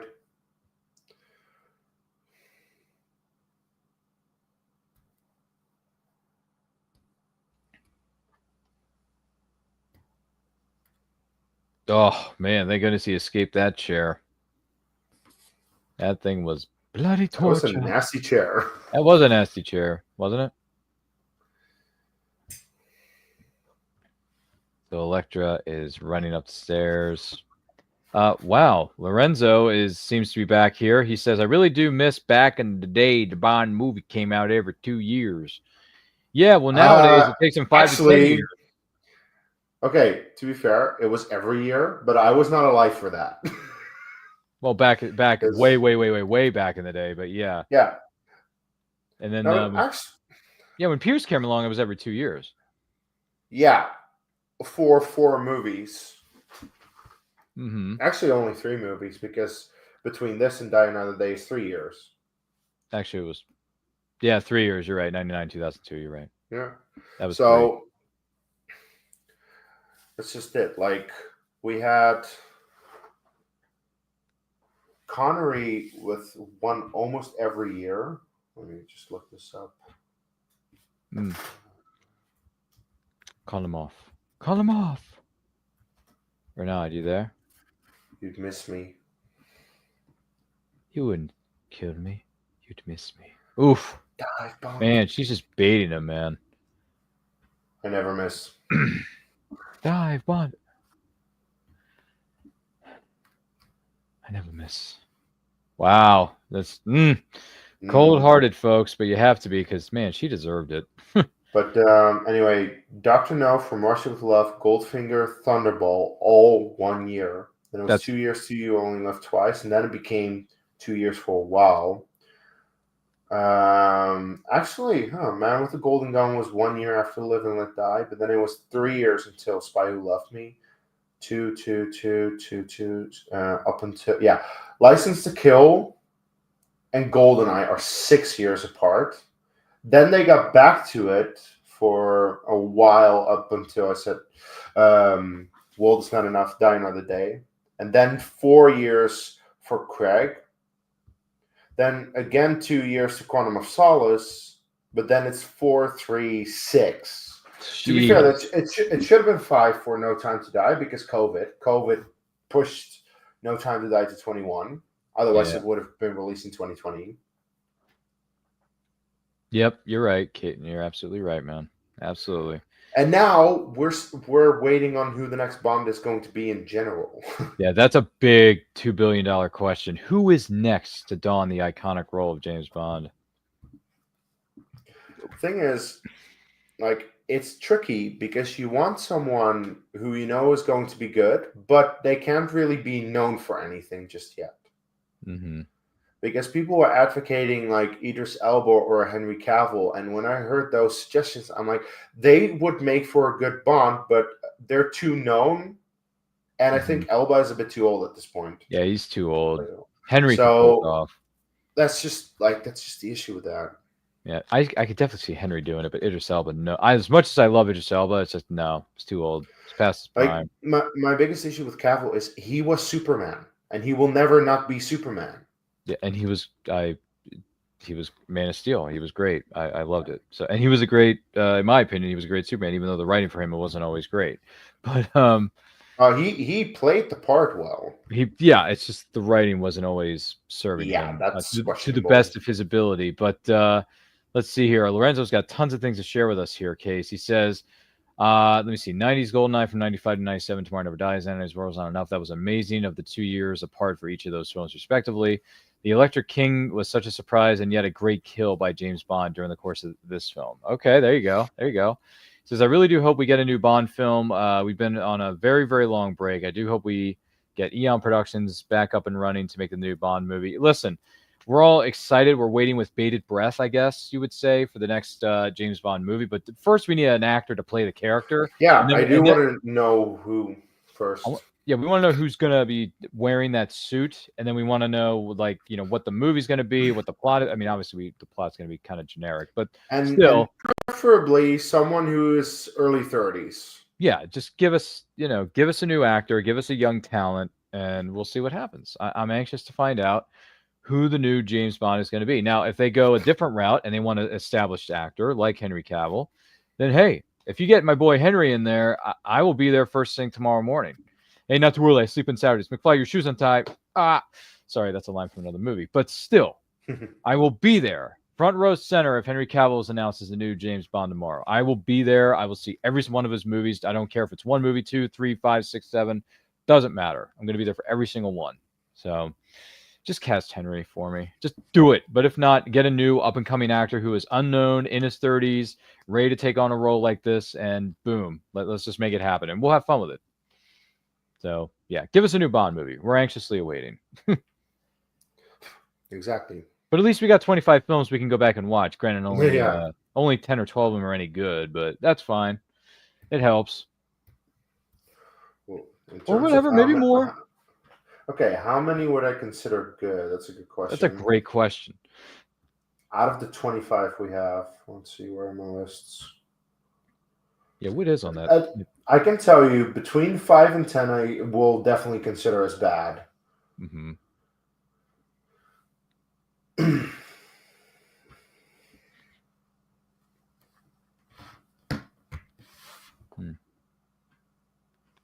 Let's see. Lorenzo goes on to say, Eon Productions, Bond produces Barbara Broccoli. She has to pick the next actor that's going to portray the new Bond. Yeah, well, she and Michael G. Wilson and everybody else, for that matter, have to make the decision. And then and Lorenzo says Henry Cavill. It would be great to see him as the character of James Bond. Yes, like I said, he would kill it. But it all depends on what direction they want to go. Henry Cavill is also getting to the point where he's too old. I mean, I still think he can still do it. But then again, you may want to go in a different direction, get in a younger, new, up-and-coming actor for it. So see what happens. James, the nuclear reactor is gonna fry. Let's see. That's the thing. Cavill is already 41. Wow. So that's crazy. Yeah. That's crazy that he's already 41. And you know what the thing is? He might look good right now, but it just happens that at some point he is going to age very rapidly, and you will see that in him. Mm-hmm. Now, in fairness, Roger Moore, I think, was also early to mid 40s when he was cast, but I think we all agree that was a mistake. Moore was always too old. Yeah, Roger Moore was always too old. That's absolutely true. Oh, It doesn't work like that. Yeah, you're right. It doesn't work. But for Roger Moore's iteration anyway. yeah. But yeah, we look forward to finding out who the next one is. You know what they say, right? Only time will tell. But good luck casting, because you got a big. I mean, every casting for this role is an uphill battle. So we'll see how it goes.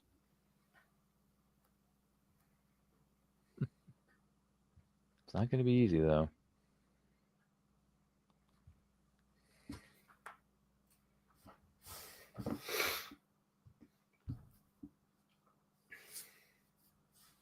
Nope. James is going for a very big, long, extended swim. I mean, why not? We're going for a dip, as one might say.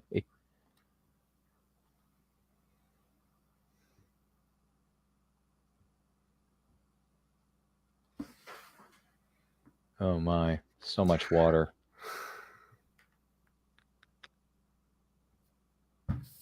So much to do and so little time. Photos. Who's that loss? It's Knox. Bad tie. Sorry. Certain words of certain movies are getting away from me. But this is the 25th anniversary watch-along of the James Bond film, simply known as The World Is Not Enough, with Pierce Brosnan, his third film within the series itself, for his iteration of the series. And what's the timestamp we are at now? I'm at hour 58 and 5 seconds right now. Bond is looking down at Renard, who is trying to... I've never really understood what he's trying to do here. It builds up pressure somehow. I am not a nuclear device person. But yeah, I've never really understood what Renard is really doing. Or I guess it's fair to say you can't call yourself a nuclear physicist. No. I'm just saying. Let's see here. I think Lorenzo chimed in a moment ago, if I'm not mistaken. Yes, Lorenzo says The World Is Not Enough is an awesome Bond film adventure. I enjoy your guys' watch-alongs of this movie. Happy amazing 25th anniversary to this film specifically. It's a fun Bond film, and I love it so passionately and very much. Oh man. I mean, well, thanks for enjoying our watch-alongs, Lorenzo. You're more than welcome to come back and join us for the next one, which is going to be a week from tonight. It'll be on Friday the 29th, if I'm standing correct, with the 40th anniversary of The Natural, starring Robert Redford. It's a classic sports/baseball movie about a man playing in the minor leagues, trying to get to the majors. So tune in and check it out with us on Friday, November 29th, 7 p.m. Eastern time. That'll be on. For those of you here for those of you who do celebrate Thanksgiving weekend, that'll be on Black Friday. We'll be celebrating the 40th anniversary of the baseball movie. Right, I just realized that. Yeah. As not an American, I have no idea about these type of things anyway, so it's okay. There's that. You're going to be looking. By the way, I just realized it's going to take more than a year for the next Bond watch-along. Oh, really? GoldenEye is slated for November 28th next year. Which is more next year. than 1 year.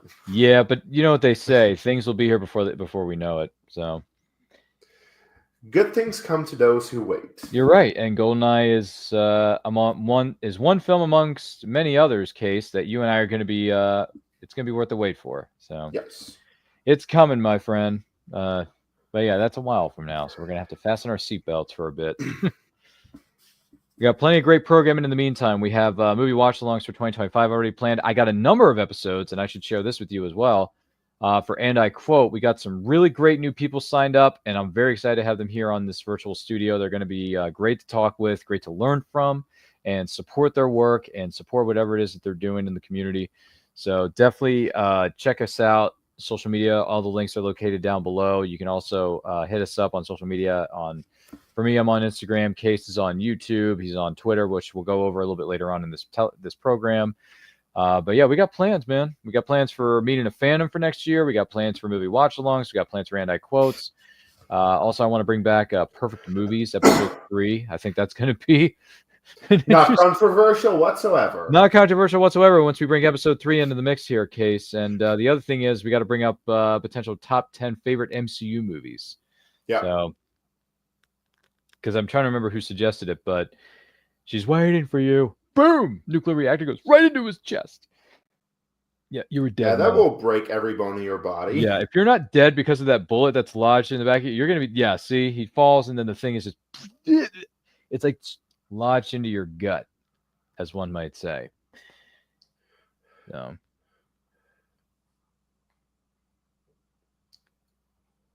So yeah, he was already willing to. Well, the character, by the way, I'm not saying that this is the correct thing to do, but I am going to say, like, Renard was already willing to commit suicide for Elektra, and Oh yeah, well, absolutely. James Bond kind of took care of it for him. It's like, hey, she's waiting for you. Just saying. Let's see here. I believe I missed something here in our notes. Lorenzo says, I love GoldenEye. That movie is great. I cannot wait for that celebration or the anniversary watch along for that movie. That's what got me into Bond movie lore in the first place. And the video games featuring The that. video game. The video game is iconic, and I love the movie GoldenEye, so I'm looking forward to next year. Yes, we will be here next year in November of 2025, November 28th, as a matter of fact, for GoldenEye. If you want to mark your calendar, please feel free to do so now. And by the way, Case, when the occasion arises, which I know isn't going to be for quite some time, look forward to seeing how your thumbnail for that's going to come out. Oh, we'll get there. We'll get there. More than a year, Ryan. Yeah, but I'm just saying, like, I look forward to seeing it when the time arises. Yeah.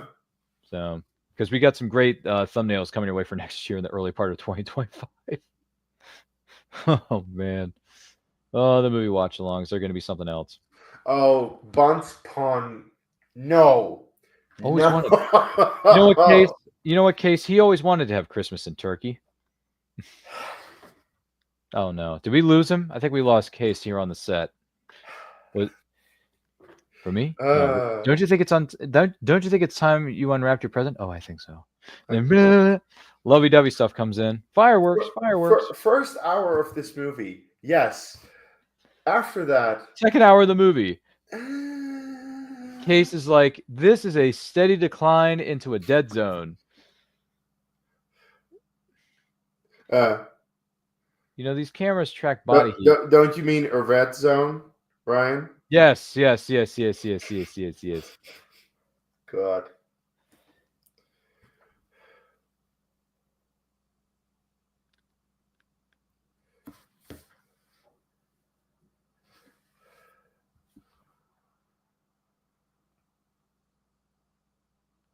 Must be a premature form of the Millennium Bug, right? Because that was a big thing back in 99 and 2000. It was. You know, I was wrong about something. Yeah? No. Bond, stop it. You don't want to say it. Stop it. If you want, Case, I can say it. No? All right, I won't say it. I won't say it. No, I won't. James Bond goes over to Christmas Jones and says, I thought Christmas only comes once a year. See, there you go. Bad puns, guys. Bad puns. Anyway, movie's done. By the way, the last thing it's saying on screen before it goes to the end credit sequences, James Bond will return. So there you go. He does come back in 2002's Die Another Day, but we're not going to talk about that. By the way, if I'm remembering this right, Case, Lorenzo says favorite one line. Thought Chris was totally cool. He says he likes that line because it's good, can't be fun. Let me see. I love the fun tone of this. I love it. I miss this type of fun within a Bond film. I love the campy fun. One-liners, he says. One-liners, yes. Lorenzo, thank you so much. So, ladies and gentlemen, we have reached the end credit sequence, I should say, right? Yes. The World Is Not Enough, celebrating 25 years. Starring Pierce Brosnan and company, came out in 1999, in and around Christmas time of the holiday season of that year, respectively. Case, you made it through another episode of Movie Watch Along. You made it through, I believe, more or less unscathed, even though it was bad puns, bad liners, and maybe some bad puns are great. Well, there maybe is some bad writing in this movie, and maybe some bad casting from your point of view. But outside of that, for those of you wondering, Case, what are your final thoughts on this movie and a scale of 1 to 10? Where are you going to put this one? Yeah, so as I already stated, I think the first hour of this movie is really good, really fun. I do think that while the second half is not as good, it still has some interesting moments, like Electra King turning out to be the villain, And also Renard really comes into play. Cool action sequences all throughout. Really good set pieces that I'm honestly very impressed by.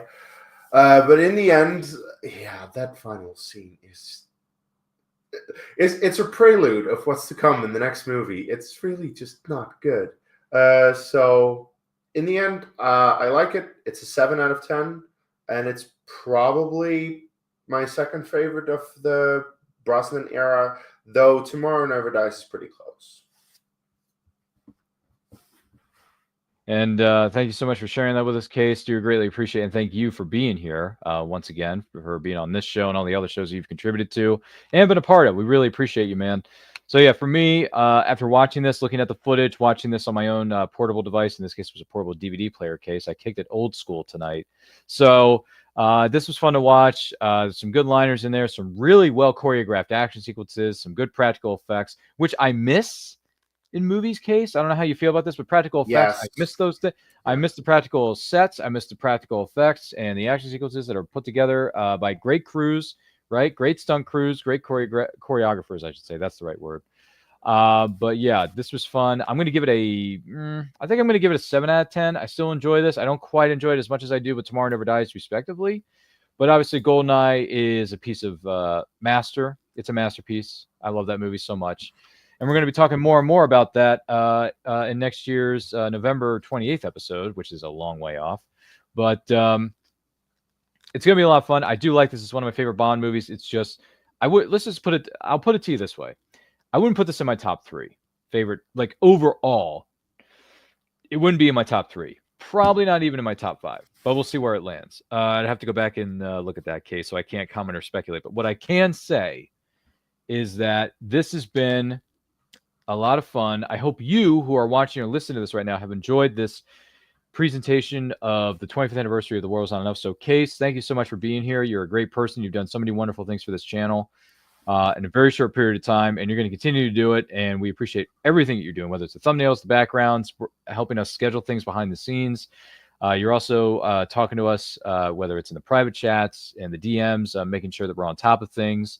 Really appreciate you doing that. So, Case, if someone wants to know more about you and your list of how you would rank certain movies or Bond films, or maybe some of the other franchises for that matter, where can they follow you on social media?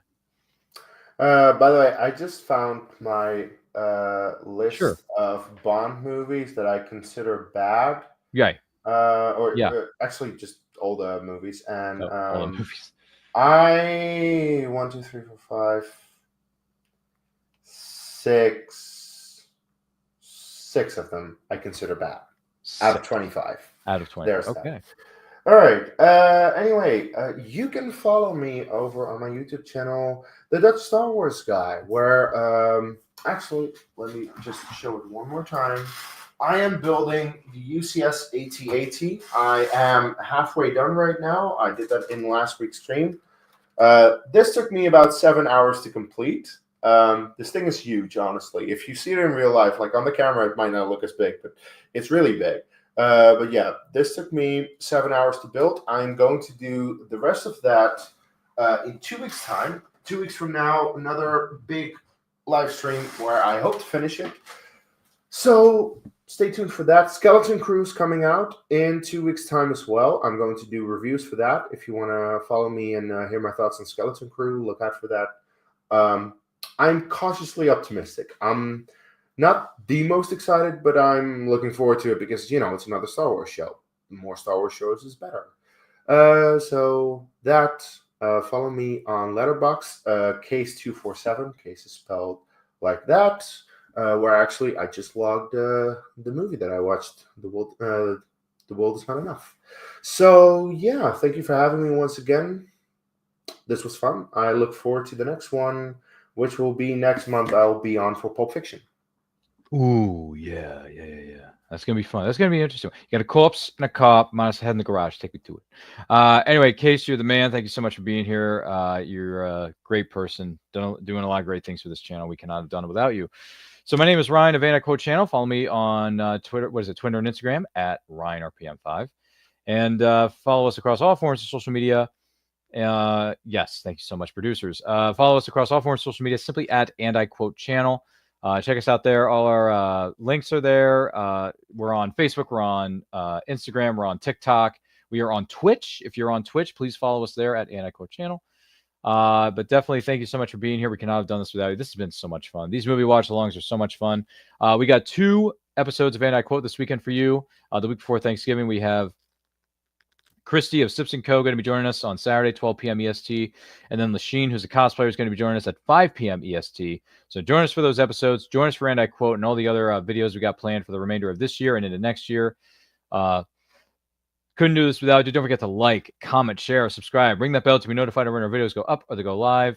And once again, happy 25th anniversary to the entire cast and crew of the James Bond film, The World Is Not Enough, starring Pierce Brosnan and company. And remember, life is better when watching movies with friends. Take a look.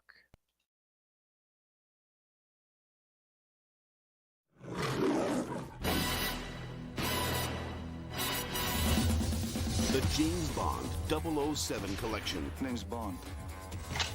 James Bond. 3 gift sets on special edition DVD. Presented in widescreen with digitally enhanced picture and sound. A feast for my eyes. Cutting-edge menus launch you beyond the action. Had a few optional extras installed. With deleted scenes, original documentaries, exclusive featurettes, audio commentaries, music videos, screen tests, trailers, photo galleries, and so much more. Can I do something for you, Mr. Bond? Just a drink. Sophisticated, Martini. Shaken, not stirred. Vodka? Of course. dangerous. What a helpful chap. Do you expect me to talk? No, Mr. Bond, I expect you to die. It's Bond, armed with all the extras. My name is Pussy Galore. I must be dreaming. Grow up, 007. Experience it today. The James Bond 007 collection on special edition DVD. All 20 films are here in 3 explosive gift sets. Well done, James. Pleasure, I'm sure, was all mine. Start your collection today.